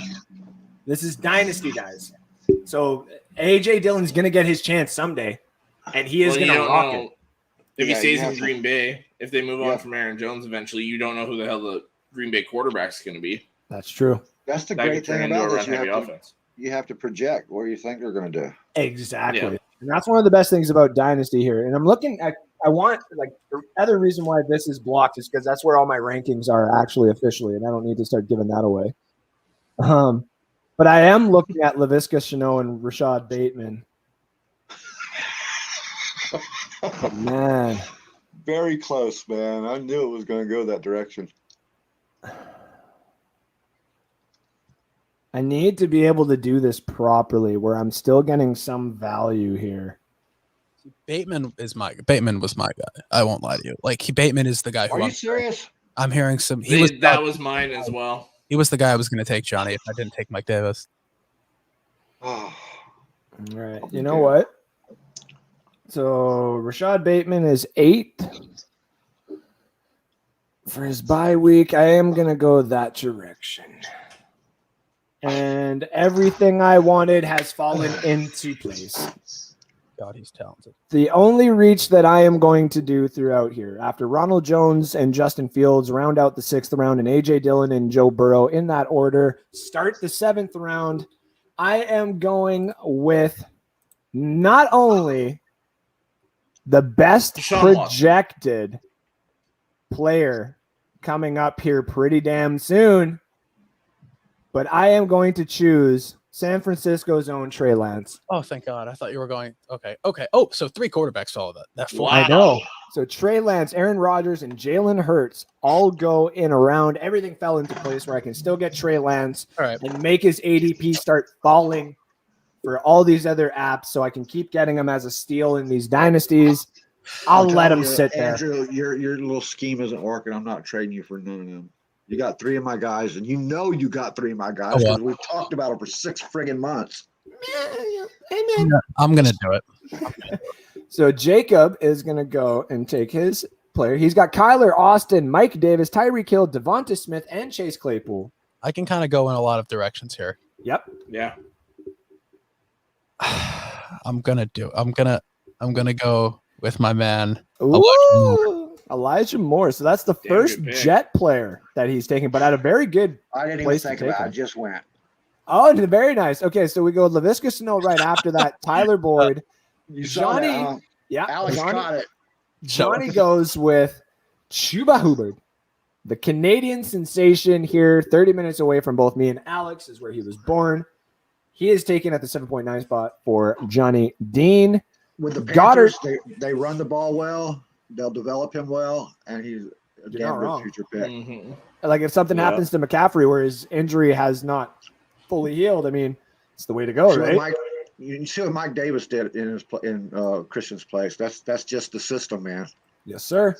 Dallas Goedert, Raheem Mostert, and Michael Pittman gone.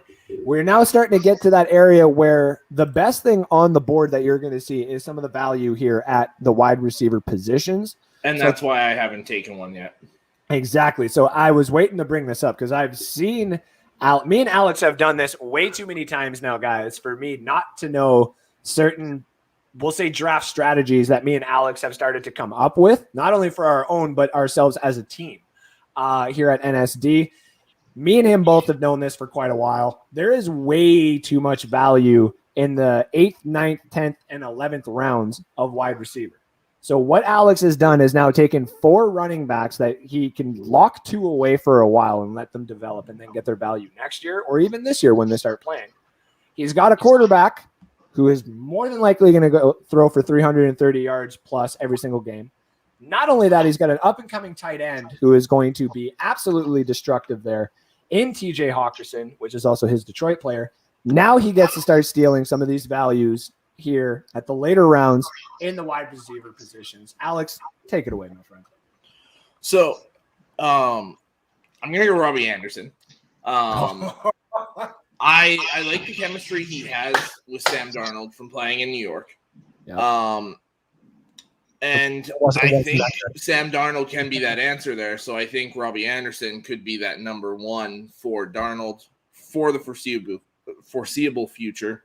So, and I got to take a receiver. So Robbie Anderson's my guy there. Drake and Gesicki finish out and start out the 7th and 8th round. It goes right back to Alex again.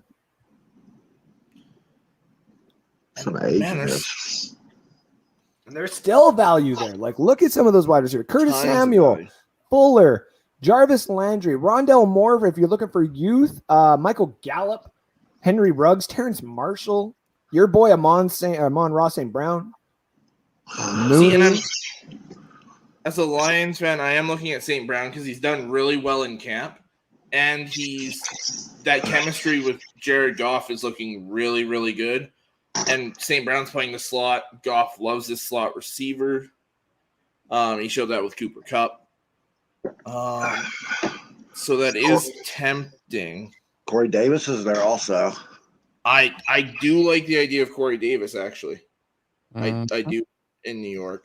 He's looking like a starting cap also. What's that? He's looking like a starting cap right now also, Corey Davis. Yeah. And really well. Yeah, I like him. It's just I don't know if he can stay healthy is the thing. That's been the one thing that he struggled with. Hump Day as long as they don't eat kneecaps and stuff like that, they should be fine. Hump Day 391 has come in and said Jacob couldn't take Robbie on principle. Couple other quick comments here. Football Highlights 36 says, hello, thank you for tuning in. Kyle Yacy, Misador False, well, I hope it's C. Christopher Cole earlier also said Lawrence is going to get a rude awakening and be running for his life. He also would say I would take Tebow in the 5th round. Not. What? Also, 5th round, Tebow? Fuck Corey Perry. Hashtag it. Sorry, my Lightning fans. Like, I really am, but fuck Corey Perry. Like, you're going to have to deal with this for 2 years. I'm sorry. And where's Corey Perry at? In Tampa. That's right. I got an idea. That's right. All right, Alex. So I do actually like to do this, get that quarterback receiver tandem. Mike Williams is still sitting here. What? I'm going Mike Williams. I thought about Curtis Samuel, but then that's matching with Gibson, and then this year Hawkinson as well. I couldn't do it. A great pick. A great pick by the value that is still there by Alex by getting Mike Williams. Basically, both 1A-B players. Some may even say that his wide receivers right now are both 1Bs. That's totally okay as well. That's value as hell because it's not two. Melvin Gordon, Curtis Samuel, and Deshaun Watson finally comes off the board before the professor. I'm seeing a lot of age here. We've got a question here. We got a question. First off, if he has to be in the NFL, I don't know where the hell he would be. He'd be a Colt. I actually think he would be playing for the Washington football team. Maybe. I would see him in there. Maybe Houston. Actually, Houston makes sense. I'm going to go with Houston. Yeah, I'm going to go Houston. Yeah, they're dysfunctional. We'll go there. All right, guys, let's try to hurry this up a little bit. I know that one of our guests will only be here for about another 10 minutes, and we appreciate everybody for tuning in. Amon St. Brown has been taken, but has been by the professor. Zach Moss, Damian Harris, Jacob is now on. I know you guys may be looking at my team, and you're like, Jacob, what are you doing? You didn't. Where's your tight end, Jacob? What are you doing, man? And that's because I had an eye on him the entire time. Don't worry. Guys, he signed a contract extension. There you go. Like 3 years, $24 million. He is the starting tight end there. There is no competition, guys. I'm going to take Logan Thomas. Yeah. I'm a big fan of him. I think he's really, really. I am too. Corey Davis. I loved him when he was in Detroit. Mm-hmm. Corey Davis, Will Fuller. It is now up to me. So I got my quarterback. I can wait on that. I'm going to need my running back list open now. And now I'm just going for value based on some of the guys that are left here. Is he still sitting there is the question. And there is a few, but might have to wait. But no. Yeah. Oh, I hope this guy makes it. No, he's not. He's not. He's mine, Luzar. I'm taking Kenneth Gainwell. Oh, okay. That wasn't. That I thought about it. Wasn't my pick, but yes. I'm getting him out of there because now I can start. The one you were thinking of, Jacob? No, but I think everybody went by Gainwell about 3 or 4 times thinking, he'll be around. You're right. Yeah, and I'm not letting that happen in Dynasty. I want those young running backs as much as Alex does. James Conner, Hunter Henry, Matt Stafford, Irv Smith was another tight end that I was thinking of, but I want youth and I want opportunity. Give me Pat Freiermuth. Give me him. Somebody took my man. Give me the. Let's go. So Fournette goes, and then Terrence Marshall. Now it is up to Jacob. Somehow, Darnell Mooney falls to me in the a millionth round. So, wait, that's not who I was thinking of. Really? Oh my God, Darnell Mooney. I was thinking Rondale Moore. Oh, okay. I like Rondale Moore. I just didn't. I haven't done enough research on him to draft him yet. Mooney, I love that Mooney pick because I was like, I don't know if anybody knows about him. Rondale Moore goes. Football guy, so I love Rondale Moore. Just let everybody know, Leonard Fournette has also been gone for all the Buck fans out there. Robert Tonyan. Sorry, Tannehill, and then the man, the myth, the legend that Johhny loves so much, Robert Tonyan is gone. Jarvis Landry, Brandon Cooks, Marquise Brown. Now Alex gets almost back-to-back picks here. You can still grab. Look at those wide receivers that you can still grab, dude. Like how ridiculous is that? Devontae Parker is still technically the starter. Denzel Mims is still there. Darnell Mooney is running. Darnell Mooney is going to be like a top 3 or 4 wide receiver too this year. He's going. That was a very good pick. I agree. Very good pick. You're lucky that I needed a tight end.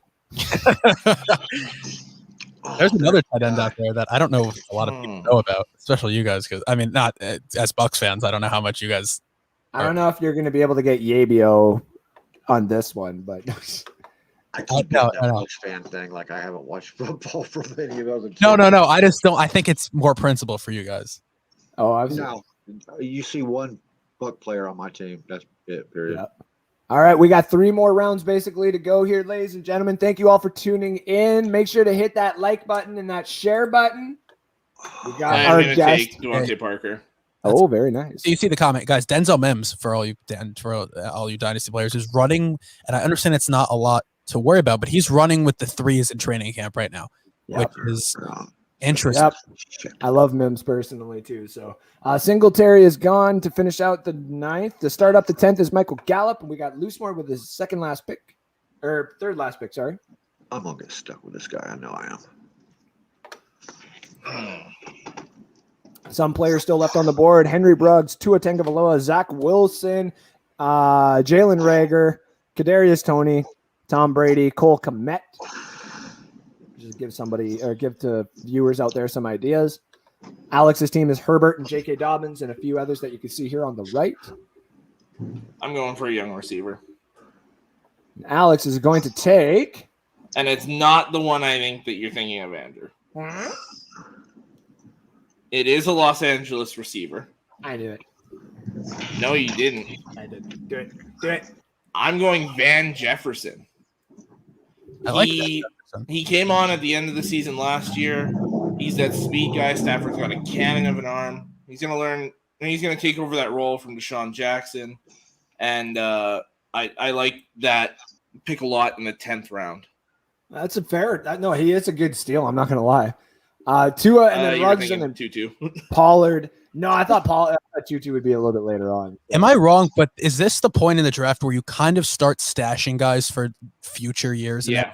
If there's some of these guys out there that you really, really want, or you know that is going to be valued to you or to the league in a couple of years, you start grabbing those guys. Gotcha. I like Johhny is now up.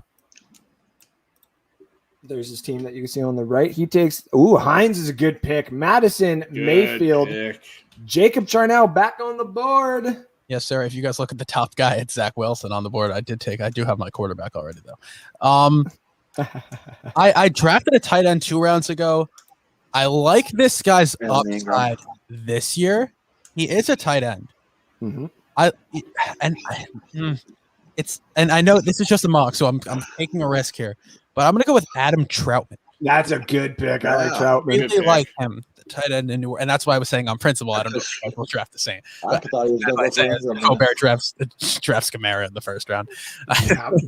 Now, to a few people, Brady goes at 10-10. Not going to lie, the way that I wanted to play this out was to have Trey Lance sit for the year and just throw Brady in. And then I got my one quarterback for a year. And this is Dynasty. So if I got Trey Lance and it's only one quarterback, I can stash the quarterback that I want away, use one of the older ones for quite a while, or for year to year. So use Tom Brady this year, and then if for some reason Trey Lance ain't starting next year, I can go grab Matt Ryan. You know how many? what I mean? The real question is, how many people draft Amari Rodgers trying to draft Aaron Rodgers this year? Ooh, in Dynasty, I've seen it a lot more, and I would actually probably see it around here too. This, on the other hand, I haven't taken a wide receiver in a little while.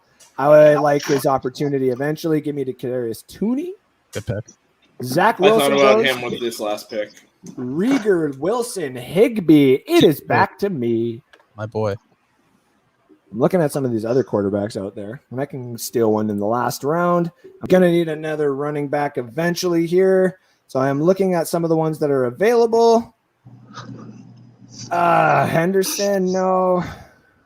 I'm looking at some of the no. McKissick's still out there. Actually, yeah, I was just looking at that, but he is a little bit older. I'm looking for some youth that I can use, at least with my flex positions. I do have a lot of tight ends, or with a lot of wide receivers. To be fair, with McKissick though, Mm-hmm. yes, he is older, but he didn't have a lot of touches to start his career. There's not much tread on those They guys. got a hell of a good offensive line there. There you go. I'm gonna take Mims. I'm just gonna get the two young guys and get them on my team. I'm gonna go. I'm gonna handcuff my running back. I'm gonna go Joshua Kelly. That's it. Hey, good job. Yep. I like that. So Ingram, Johnson, Joshua Kelly, Cole Kmet, Johhny Smith. We are down to the professor. We are in the second last round. I'm doing this just to spite Andrew. Jacob, because I know he hates this team. Oh, New England's Mac Jones. Well, you got your other Not young gonna quarterback. lie. I thought about taking Mac Jones with my last pick. I agree. I did too. Loosemore is up after Gus Edwards, Darrell Henderson, and Rob Gronkowski are all taken off the board. Somebody took Gronk. There's a Bucs fan out there. Team 12. Team's all right, I guess. Very, very low on the running back position, but all right. Yeah. Tua. They got Tua on there. Yep. They What are were you thinking, balling Alex? Tua. Yeah, at this point, like we said, you're looking to stash guys. Yep. For me, I think this guy needs a year or two, but then could become a really dynamic receiver for Lamar Jackson. I loved watching this guy in college. Give me Tylan Wallace. That's a good pick. Antonio Brown, Carson Wentz, and it's back to you again, brother.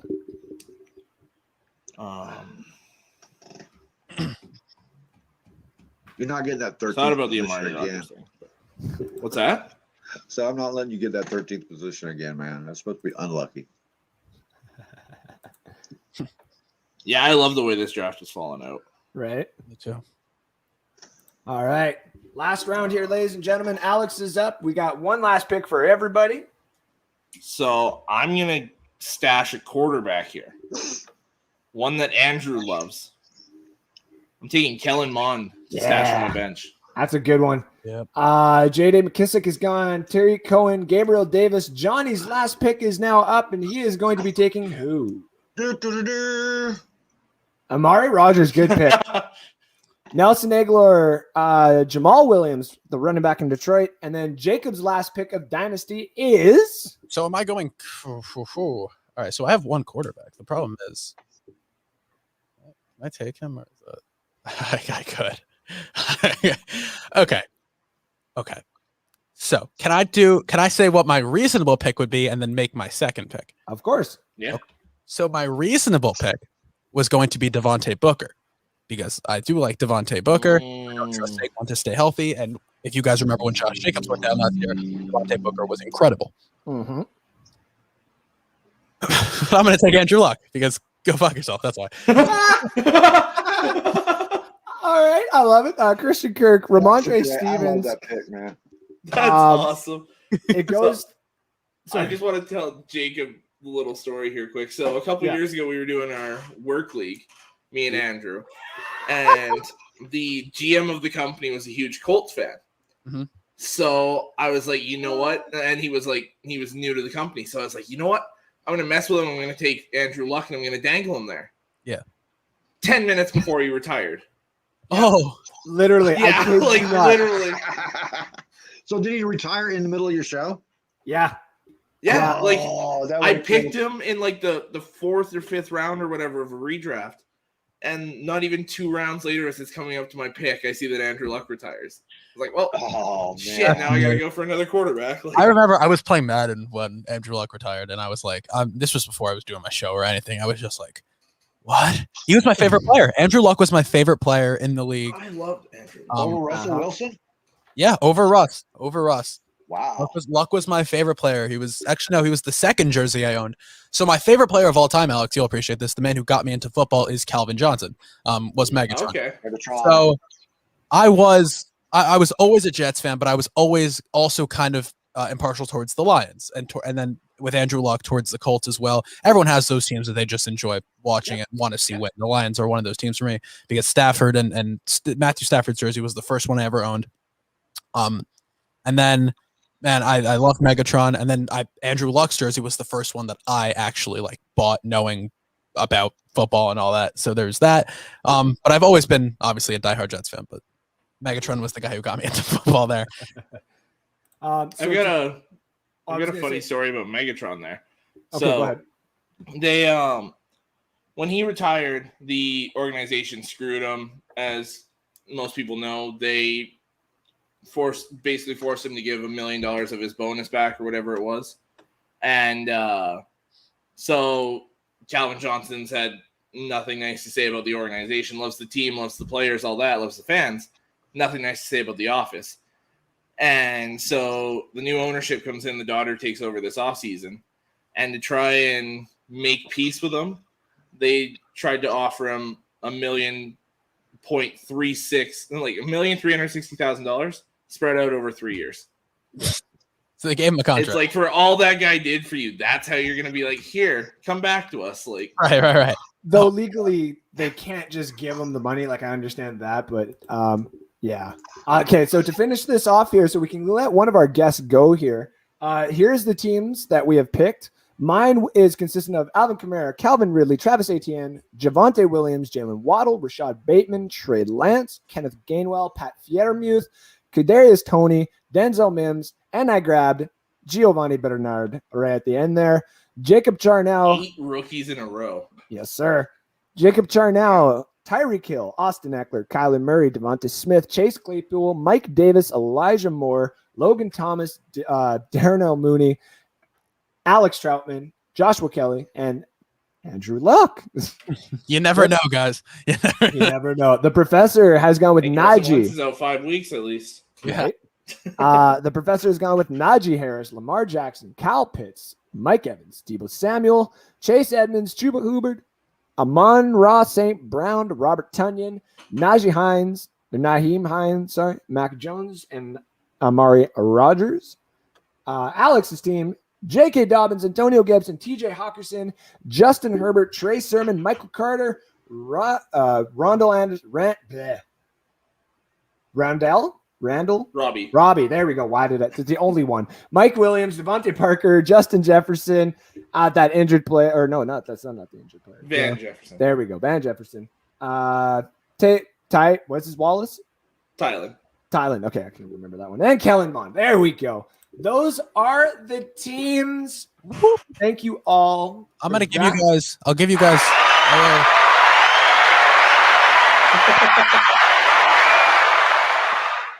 Yes. Scared the crap out of me. I was Literally. Like, where the hell is that coming I made a boop. I was like, are we being nuked? Like, what happened? It was my live crowd that I have in my basement. That was what it was. All right. I want to thank Jacob for tuning in. I know you got to go. Johhny, so you're muted. Let everybody know where they can find you. unfortunately, after when I have to go, I'm actually going to Jets camp tonight. They're doing green and white practice at MetLife. I will be there with 15,000 other Jet fans. So that's going to be a lot of fun. Nice. But guys, check out the Hard Count Football Podcast and the Hard Count Football Podcast live Tuesday nights at 7 p.m. Eastern on Bucs Report and all of the Hard Count Football platforms. Follow me on Twitter at Jacob Charnow and Instagram at Hard Count Football, guys. I appreciate it. This was a ton of fun. I'd love to. I thank you for having me on your show, Alex. I mean, you two, Johhny and Andrew, you guys are always on my show. Alex, feel free to drop by whenever. I'd love to talk to you about your Lions because, man, a Jets and a Lions fan talking, it just feels like therapy, doesn't it? So, guys, I appreciate it. I'll talk to you later. Yeah. Thank you again, Jacob, for tuning in. Yeah. We always appreciate you. And if we do get a dynasty draft going on, we'll do it live with everybody, and that would be a ton of fun. Looking forward to it. Thanks again, brother. We'll talk to you soon. Have fun at Jets camp. Appreciate it, man. Peace. Yeah, Peace. Enjoy. All right. Yeah. Andrew, quick. Yeah. That draft can be saved if you have a lot of faith in it. Yeah, no. Yeah, you can turn it into a league. Yeah, no. Because if I'm going to do a dynasty draft, I want every single player to be able to draft whatever player they want. And I want the whole 28 rounds that it actually is. Like, I want the whole damn thing. So, yeah, that was our mock draft, ladies and gentlemen. I have taken it off the screen because we no longer needed it. But that I can't see it no more. I can't. Oh, yeah, I can. There it is. Oh, yeah. I mean, you can. But I've taken it off our screen. To get to just there was a couple of comments, I think. No, we did get through all. Oh no, it was the who took Brady. I was going to. I thought damn about computer. it a couple times. There is the thing is if we're just talking startup dynasty league, just startup. If you can wait and get like a Trey Lance or one of those young guys like a Kellen Mond towards the end of the draft. Or a little bit earlier than that you want kind of thing, why not go with Tom Brady or Matt Ryan or one of those guys that everybody's not going to be drafting at towards the end? It just makes sense. Well, I mean, their value. My signature calling card up there when I took Lamar Jackson. Yep. But I was serious when I took Mac Jones because I think he's in the right systems. See, I think he'll score quite a few points. Now, I did it kind of reversed from what you were just saying. I did it kind of reversed, you know. Now, here's the other thing. We are going to do this one day because we've had people message us and be like, can you do this one? Can you do that one? Can you try this or try that? You know, with 10 players, 12 players, blah, blah, blah. One thing that we did have asked of us. Wow, that was weird. I've been saying ask too much. One thing that's been asked of us is I think Alex, actually, you're the kicker vote. If you go on our fantasy league and vote for the quarterback thing, I think you're pretty much the kicker vote. So, and I'm voting for the Superflex. So yeah, so we're going to be moving our league. What we do is we give everybody like a full year heads up of what we're obviously doing. We are, by the looks of it, going to add in a Superflex league this year or next year, obviously for next year. So it gives everybody who is in here the opportunity to, talk but be able to go and figure out the team that they want to play with after that. So if you want to keep a bunch of I'm players, no swing vote, Andrew. This is almost unanimous. Oh, okay. I'm just making sure. If anybody wants to hop in for the last little bit here, you're more than welcome to as well. The link is at the bottom. I only say that because I've seen a couple of miscreants pop in, like Steven Glasker saying, "What's up, fellas? What's up, buddy?" Doing, Steven? If you want to pop in, this is basically just the end of the show where we kind of bullshit, talk about all the other stuff that's going around. The thing that's kind of cool about dynasty drafting is that you can't project how the team's going to be built a few years from now, so that affects your draft completely. Exactly. And like in just a regular PPR league, you can pick your players based on not just their skills, but the teams that they're on. Yep. That's basically what I do. I make my own projections up, and then I base them on those projections. Yeah. Like our rankings that we have right now at North Sports Dynasty, like we're doing them behind the scenes, and it's got to be updated almost weekly for me and Alex. So we're just trying to prepare ourselves for that as well. But it is difficult because one of the other things that you can do is you can get, like, when you know that there's certain guys in your league, or girls you can do certain things. You can grab players in the background and be able to dangle them that you never would be able to before. It's always been an insane concept, and that's the reason why I love Dynasty, is because I've always, and I'm not tooting my own horn here, but I guess I am. I've been a trade guru, and a lot of people have hated that. Like, there is the conversation in our leaguers, like, you don't trade with the devil because look what I made. I've made the devil team basically this year. That's another thing. I don't know how you're working your waivers and stuff because I don't usually trade. I don't usually use trades. I'm usually satisfied with what I can do with what I have. Like that draft we just had, my points are just as good as anybody in there. Yep. See, and we do. I love my team in that league. Oh, in our league? I love that trade. No, in the one we just drafted. Oh yeah, I'll bring it up. That one trade that I did, like, I mean, props to Alex. So like I said, that was a great trade. I gave him Derrick Henry, and in return, I got like CeeDee Lamb, Dak Prescott, and 2 running backs as well. So I just kept watching that trade request thing, and I was like, would you guys friggin' get it together? And then I'm like, holy shit, Andrew kicked ass on that trade. Yeah. That's what I do though. Like, and it's no shot at Alex or anybody else, but I do like to win my trades. I do like to get my value. And that's the reason in Dynasty, Alex knows this very well. And this is a little secret that I will tell people. If you start up a Dynasty league, I was always a person. If you're making a trade with me and it's pretty equal, you're throwing in a 4th rounder. I don't care what year it is, but you're throwing in a 4th rounder. And everybody's like, why? So when it came to this year's draft, and I have pick 4.4, 4.5, 4.6, 4.7, and 4.10, everyone's like, damn it, there's still some of these players on the board that I want, and Andrew gets to pick 4 in a damn row. Yeah. And it's all because of just me being like, just throw a 4th on there. And people are like, okay, who the hell cares? It's a 4th round pick. Now everyone in our league has kind of picked that up and been like, I'm not throwing you any 4ths unless you do this or whatever, right? And I love it because eventually it gives me more opportunities to obviously come up with better trade scenarios or just something like that in general. Like it's what I do. I'm a trade master. I'm way too impatient for that shit, man. When I put up a proposition and it's a fair proposition, I ain't gonna sit there and negotiate. If you want to play negotiations, then I'll just pull the trade away. You know? Oh, that's me and Andrew. You can see the way I draft, man. I draft. I go through there. I pick what I want to pick, and I watch the board, who comes off and stuff. And I usually have 3 or 4 choices or 5 choices, and if they go, they go. You know, I'm too impatient. I'll get another one set ready. See, and there is some players or some owners, I guess you would say, because Dynasty, we just call them owners. There is a lot of owners out there who do have the same mindset, because we have people in our league who we don't trade with because they're basically locked. They're like, listen, once the draft is done, I don't trade unless the season's about to come. Like I saw Hot Dog and Pop finally made a trade, and I'm like, oh, there you are. Yeah. I know waiver wires, and I can usually I won't get what I want, but I'll get enough to carry my league. Team. We got our favorite man of now the North. This is in Wisconsin. Mr. Steven Glasker. Are we doing today? How you doing? What's going on? He spoke and we could hear him. We're actually, it's towards the end of the show. We're just in the bullshit corner here. This is what we do. Just talking whatever. We were actually just finishing up on Dynasty. Talking about how I'm an asshole and people are figuring it out pretty quickly because I request 4th rounders. And was the asshole in that? He snatched that. See, but that's the thing. Actually didn't get close to any of my guys. You have to work with the Chuba Hubbard.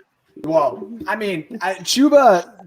I have a different ranking on Chuba than a lot of other people do, and I should love him as much as I do. But until Christian McCaffrey actually goes down again, I don't want him on my team just because. Taxi spots are almost as valuable as actual bench spots, if not more, because once you can stash a player there and you get to choose when to utilize his point value for the year, right?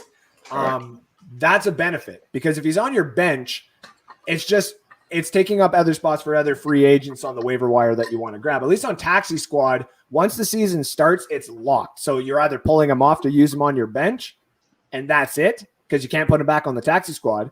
And that's why Alex and a few other people have probably seen me. I've dropped some people that I've had on my taxi squad to grab this guy and then come back 3 days later and drop another guy and grab the same guy off and put it right back on the taxi squad. I use it and utilize it until day one. Because do something that is basic, and you're not basic right now. You're talking Dynasty. Yeah. Do something that's basic and explain taxi squad. So if we're just talking in a basic league here, or fantasy practice roster, essentially, your practice squad, players that you kind of forget about, because in normal leagues you don't have taxi squads. Taxi squads essentially are useless. Only here is it's a rookie player that you can throw essentially on a bench spot, which is just called your taxi squad. And they sit on there and they're just enjoying a ride for the whole season. The only thing is obviously like a taxi. Once you drop them off, which is taking them out of the taxi and putting them on your bench, you can't use that taxi anymore. It's just not how it works. You can't go back into that taxi. So he's on your bench. So for example, I think North Sports, I think if I am correct, I'm just going to go to that one quick. I have Mond on there, which is the reason why Alex brought that up earlier. If I go look at it right now, I was like, wait, oh no, that's our other North Sports Dynasty. I was like, wait, what? Going to it right now. My taxi squad is Kellen Mond. The Jets is tight end Kyler Yabeo. The running back out of Chicago, Herbert, and Ramondre Stevenson from New England. So you don't expect. See, here's where I put Chuba in there is because I do expect Chuba to play because they've already said that they're going to use Christian McCaffrey in a more sparing manner.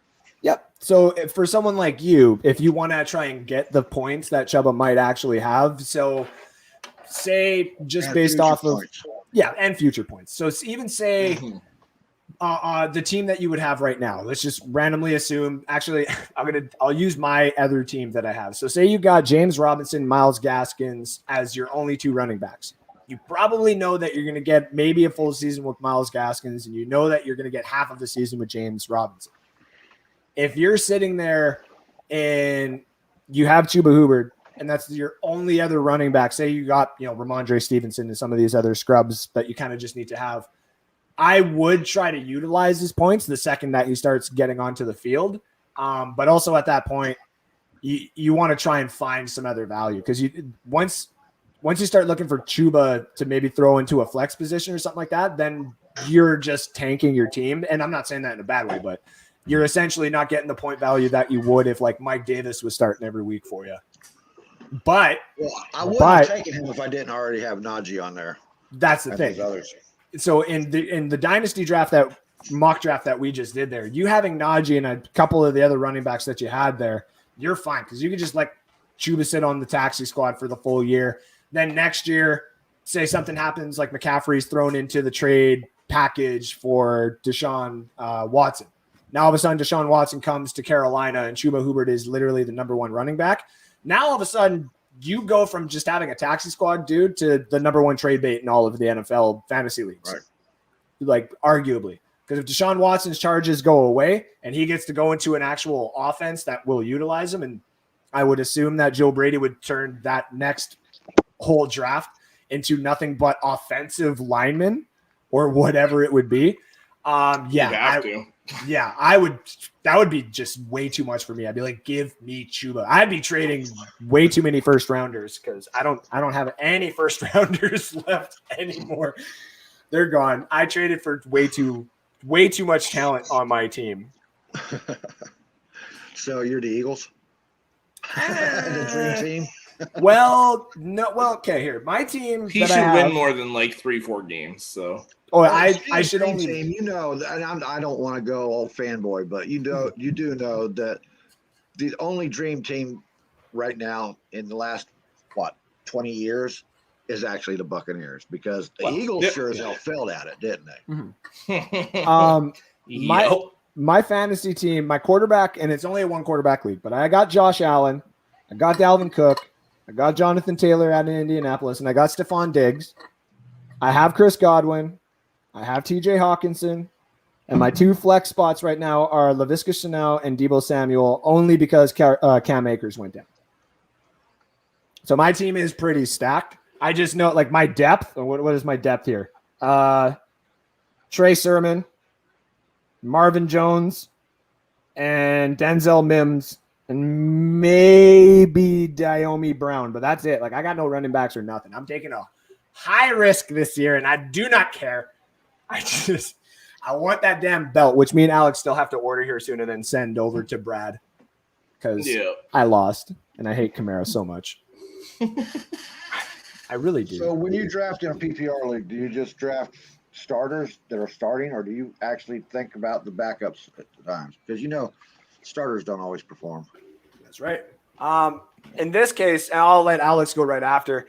In a PPR league, we just like to have points for the receptions. That's the only reason. I don't like leagues that are just like it's only the yards. Like, it's a little redundant. I like to see some, good point scoring games here.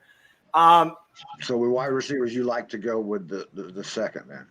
I don't mind going to that next tier. Yeah, like I don't like what Alex did in his draft there. His strategy was just essentially grab the best running backs and a tight end and quarterback in the first 6 rounds, and he can get like the stupid amount of value that's out there for wide receivers in like round 7, 8, 9, and 10 makes it almost inevitable. We did that our first mock draft on the show. We did. If I remember it correctly, I couldn't draft. You couldn't take a running back until round 6. I couldn't take a receiver until round 6. Yeah. So, and if you go back and watch that show, what Alex did too I remember that show. Opposite. Like his team was stacked, and I was sitting there like, my team can do good, but I was just like barely. You were crying in that thing. I cry all the time. Steven, did you happen to see our little mock draft there, my friend? Unfortunately, I did not. I apologize. That's all, man. You got to watch my Rant in that thing, man. I got to check it out. Andrew said we're all. We're all. I think it's the first time, Andrew. We're all actually North sports because we're all in the North. All 4 of us. That's crazy. That's true. That's true. But Jacob in New York. Yeah. Yeah, but tomorrow you won't be. Yeah, no, definitely not. In Panama somewhere checking out. Spying on one of those drug dealers or some shit, man. Oh, they want so badly to know what I do, Andrew. I know. And listen, I'm starting to sniff around too. Today out there, man. I just listen. He's Edward Snowden's best friend. That's all it is. That's the government he works for. Yes, that's correct. I've seen him on too many stakeouts, man. I've seen him on too many stakeouts. I know it. He's CIA or FBI, one of them, bud. Well, this is every time that we ask Steven, we're like, what do you work for? And he's like, I can't. I'm sorry. He's got submarines and speedboats, man. Oh, what are those? This sounds so bad. What are those? The other boat the cartel was using. They're like not U-boats, but they're like little kind of surf submarines. You know what I'm talking about? The submarines that can't actually submerge, but they do. They don't. Like 6 feet under the water, if that. I'm like, the Coast Guard gets off their boat and stands on top of it to peg the door open.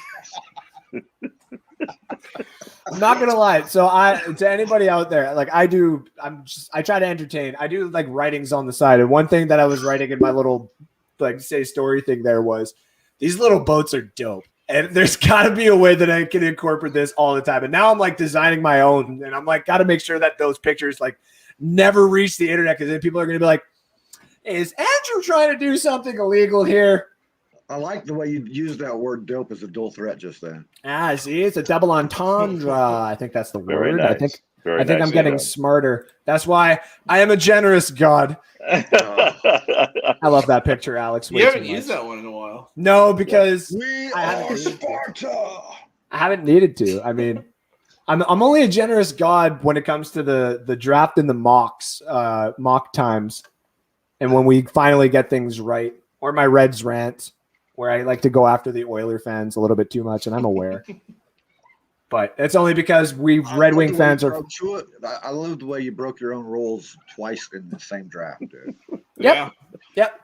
sometimes you just need to do it though, based on the players. Like if I took Jonathan Taylor instead of Alvin Kamara, would have been totally fine. But there's just something about having Alvin Kamara that really doesn't give me nightmares anymore.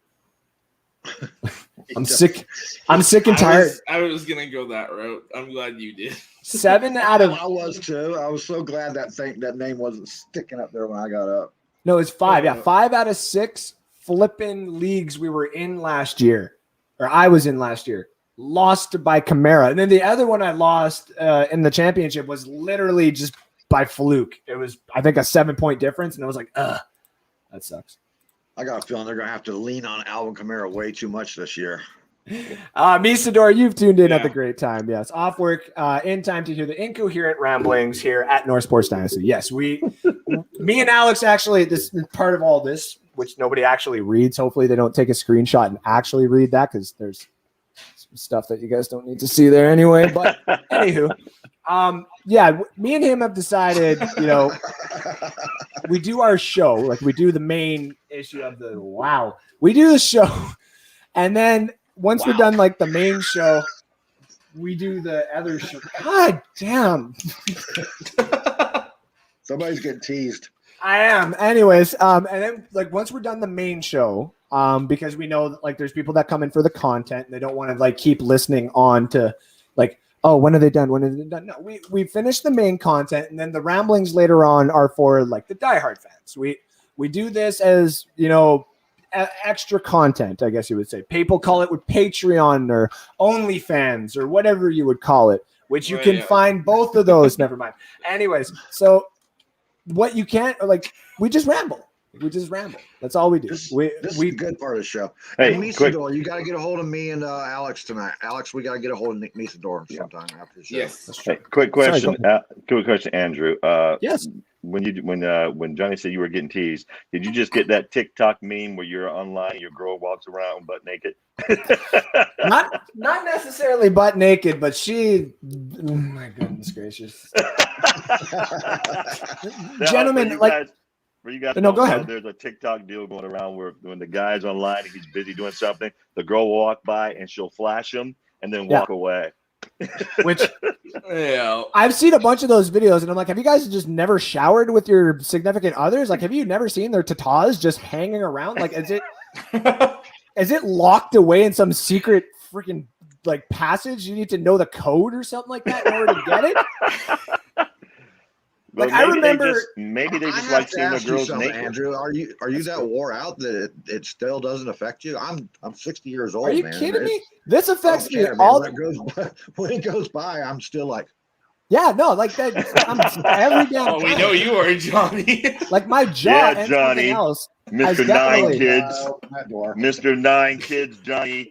Dean. Yeah, over 9,000 here. Like, those are 9 kids that he tells us about, by the way. We don't know about the exactly. others. I know about. Yeah, Bora Bora was a whole different excursion. Papa was a Rolling Stone.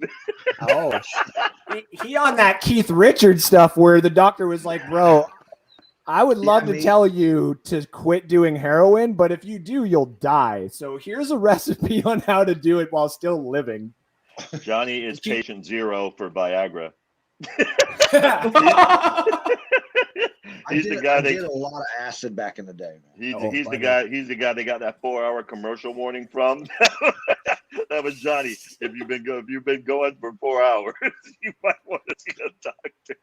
Yeah, we were actually talking about that before we went live, or I think on that group chat there. And it's like, if I got a boner for 4 hours, listen. I'm not going to the hospital. Not in this house. It ain't gonna last 4 hours. You have her call her friends. Depends on what state you live in, because other states apparently don't like that at all. I have 13 brothers and sisters. You got a new champion. Damn. I mean, my Oma was pretty crazy back in the day. I think they got like 8 or 9 too. So. Hey, Johhny, just out of curiosity, since this is some random thoughts, did they not make condoms when you were younger? Did they just not exist? It was hard to get them off the sheet, man. They just didn't exist back then. All of Johnny's suits that are sitting in his closet just have like a freaking roll of that stuff coming out. Looking like Rambo when he walks into the room with his wife with that thing across his, I'm ready. And this is what I mean, ladies and gentlemen. This is the end. This is what we do at the end of the show. Me and Alex have talked about it. Once the main content is done, this is what we do. And I am not going to lie. I did kind of throw this at Alex pretty quickly today. I was like, by the way, we're doing season 4 now. And he's like, oh, okay. We're just going. It's like, what? Like 1 week sooner. Like, all right. By the way, guys, click the link here. That's Misador's podcast, The Hoosier Crew. Episode 1 came out earlier this week. It's very well done. You should all take a look at it. Are you sure that's not his OnlyFans page? It looked like an OnlyFans page to me. No, man. Listen. Misador wearing string bikinis and whatnot. Listen, Steven, if you're literally looking for some OnlyFans content, we can talk after the show here.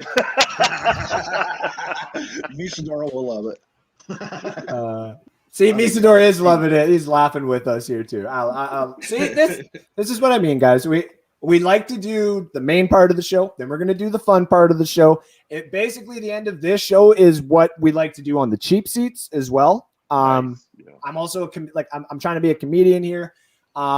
We're trying to make this platform into something that's kind of cool and original. Everybody's got to be a damn comedian. A banana hammock. Look at not in Canada. Banana hammock. Potassium. All over here. Anyway, so this is NSD. We're at the 2:15, almost 2:16 mark here. We are going to call it a quits because I am getting some potassium. Look at you. Look at you in your banana hammock there.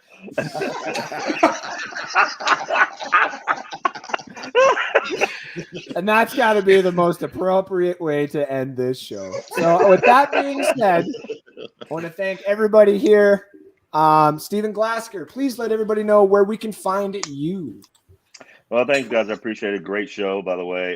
You can find me if I'm invited ever back again on North Sports Dynasty. Of course you or the NFL show with Alex and Johhny, which I love the show. And I'll be on live from the cheap seats and What's Cooking Down South. May have something coming up here soon. Stay tuned. I'll let you guys know. Ooh. Hells yeah. Thank you, dude, for tuning in. You're every friggin' where, man. Yeah. I try. We know. All right, I know Steven. you are too, Mr. 9 Kids. Yeah. Hey, we all know why Steven is currently up there in Wisconsin. Got to hit every state. No, I'm looking for Johnny's other kids. I'm looking for the ones he won't claim. Oh. I got a job for you, then. All right, Steven. As always, thank you, dude. We'll talk to you later. Have a great night, guys. Take care. All right, Johhny. All Tell right, everybody where they can find me you. and Alex at North. Where were we? The NFL show every Thursday night at 9:30, unless we have technical issues. Yeah, And it happens. Andrew pops we in. don't talk about that. Andrew pops in and lays against the wall every once in a while. Oh, that was awesome. And Slobbers on it a little. Oh, clip that. Slobbers on it a little. We need to clip that. I had to roll it like that. Oh, and clip that too. It's so great. All right. Thank you all for tuning in. You can find us right here. We're the hosts of North Sports Dynasty. Alex, tell them where they can find you at.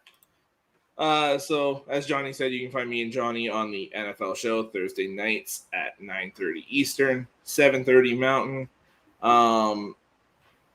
North Sports Dynasty, same time every Saturday. Moving it to noon, Mountain to Eastern, and Tuesday nights once the season gets rolling. You can find me at LooseMore65 on Twitter, at N Sports Dynasty, half co-owner of the account, and that's it. Yeah, we are going to start bringing you guys once the season starts. Tuesdays are basically a recap of the weekend before. Me and Al, like, we're dedicated to getting all the fans here at North Sports Dynasty what's happening in football and Bucs Report and all over the place. We're looking to get you guys winning these leagues, winning these championships. Once we do that, we know that we are starting to get to the big time. And once we start getting to the big time, then we can start demanding sponsorships and other things from our significant others, because I have just been sitting here trying so damn hard. I can't get one free pizza. I can't get one free shirt. Fucking nothing. I'm just kidding. We love every single person. Shout out to Bucs Report for having us on their platform. Shout out to Puppy Paradise, who is technically a sponsor of us. If you are looking to get any groomings done around the Fort Saskatchewan, Edmonton, and Sturgeon County area, you're looking to get not only the best prices, but the best haircuts. Look for dog grooming, guys. Yes, dog grooming. Look for Puppy Paradise. We will always have Puppy Paradise links available on North Sports Dynasty in the upcoming future here. We also have some stuff coming from that area, I guess you would say, in order to give away. So someone's probably going to win some sort of a free dog grooming experience, but not their cat. We don't shave pussies here. So ladies and gentlemen, I got everyone with that one. That was awesome. Ladies and gentlemen, thank you all for tuning in to North Sports Dynasty. Get them to Pirate Bridge and Beard Edge. Ooh, I could do that for next show. Not doing what I did on my other show, though, where it's like, do you want me to shave it half or shave it this way or whatever? I'm not shaving it whatsoever. Yeah, I already got her yelling at me, and I'm not shaving it. Don't worry. You can braid it, but we ain't going to shave it. So thank you all for tuning in. We will have our rankings available for you on the 14th. We are 1 week away from unveiling the Dynasty rankings. We eventually will have some redraft rankings up there, but we wanted to make sure that we have our bread and butter up there for everybody to look at and to be drafting. Thank you all again. Alex, go have fun. Meet up with some of our fans at the Elks game tonight. If you can, please try and find me one of those free shirts so I don't feel left out. I want a shirt. I just feel bad. I'm gonna go watch Suicide Squad and get very, very baked in the middle of nowhere. Sounds like a lot of fun too. No, it's not. I could be getting baked at an Elks game, all right? But I mean, that's a good movie, though. I know it's a good movie, but football. I was just saying that's a good consolation. And I was gonna say, like, trying to make you feel better. I know people are gonna be like, well, you'd probably be getting, like, movie head. I've been getting the frippin' head at the damn football game too. So, like, it doesn't work in any of those things. Anyways, thank you all again. Have yourselves a great weekend. We are coming at you full force for mock draft season. We are not going to stop until all of our fans start winning championships. Thank you all again. Love you all. Talk to you soon. Ciao, ciao from now from both of the hosts here at North Sports Dynasty.